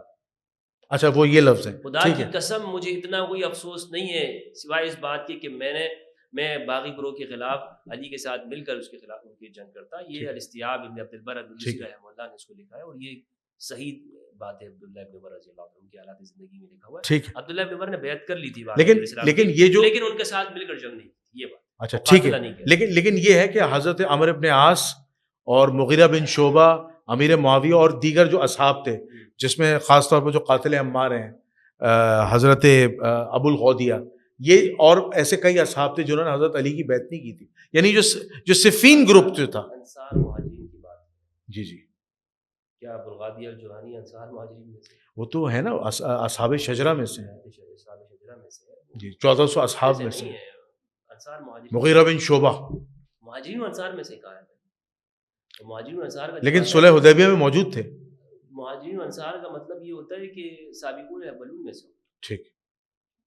حضور نے انہی کو غدیر قوم کے. نہیں، حضرت علی کی بیعت میں بھی صحابہ کا اختلاف رہا ہے. انہوں نے بیعت نہیں کی. نہیں، کس نے بیعت نہیں کی؟ یہ امیر معاویہ اور ارے بھائی میں صحابی تو تھے نا. میں طلقاء کی بات ہی نہیں کر رہا ہوں. اچھا ٹھیک ہے، میں انصار اور مہاجرین کی بات کر. مہاجرین. اچھا ٹھیک ہے، اس میں تو کوئی نہیں تھا. اس میں تو کوئی بھی نہیں. جیسے حضرت ابو بکر عمر عثمان کی ہوئی ایسی حضرت علی کی ہوئی. اس سے زیادہ میں آپ کو کہہ رہا ہوں. ٹھیک ہے، ریشو زیادہ ہے. ریشو زیادہ ہے، بالکل صحیح، بہت زیادہ ریشو. بالکل سب نے. سب انصار، سب جی، جی. مہاجرین، جی، کوئی جی، ایک جی، بھی اس جی، میں جی. اختلاف کرنے جی والا جی نہیں جی. ہے. میں تو یہ کہوں لیکن گا وہاں پہ سعد بن عبادہ ایسی شخصیت ہیں، یعنی وہ ایک ووٹ نکل گیا وہاں سے ٹھیک ہے، ثقیفہ میں سے. بالکل صحیح. جزاک ٹھیک اللہ، ہے، بہت شکریہ. بالکل بالکل. میں اس پروگرام کو ختم کرتا ہوں اور میں بہت شکر گزار ہوں مفتی فضل ہمدرد صاحب کا، جنہوں نے بڑا قیمتی وقت دیا اور ہم نے ان سے انتہائی ٹیکنیکل، انتہائی مشکل ترین سوالات ان کے آگے رکھے اور ماشاءاللہ بڑی عمدہ گفتگو کی. اور اس گفتگو میں کوئی کمی بیشی رہ جائے تو آپ ہمیں معاف کر دیجیے گا. اور ہمارا مقصد جو ہے وہ حق بات کو پھیلانا ہے اور حق کی تلقین کرنا ہے. یہی ہم نے قرآن اور اہل البیت سے سیکھا ہے. تو آپ کا میزبان جنید الرحمن اور مہمان خصوصی جناب مفتی فضل ہمدرد صاحب کو اجازت دیجیے. انشاءاللہ تعالی ایک نئے موضوع کے ساتھ اور ایک نئے مہمان کے ساتھ حاضر ہوں گے. اس وقت تک کے لیے السلام علیکم ورحمۃ اللہ وبرکاتہ.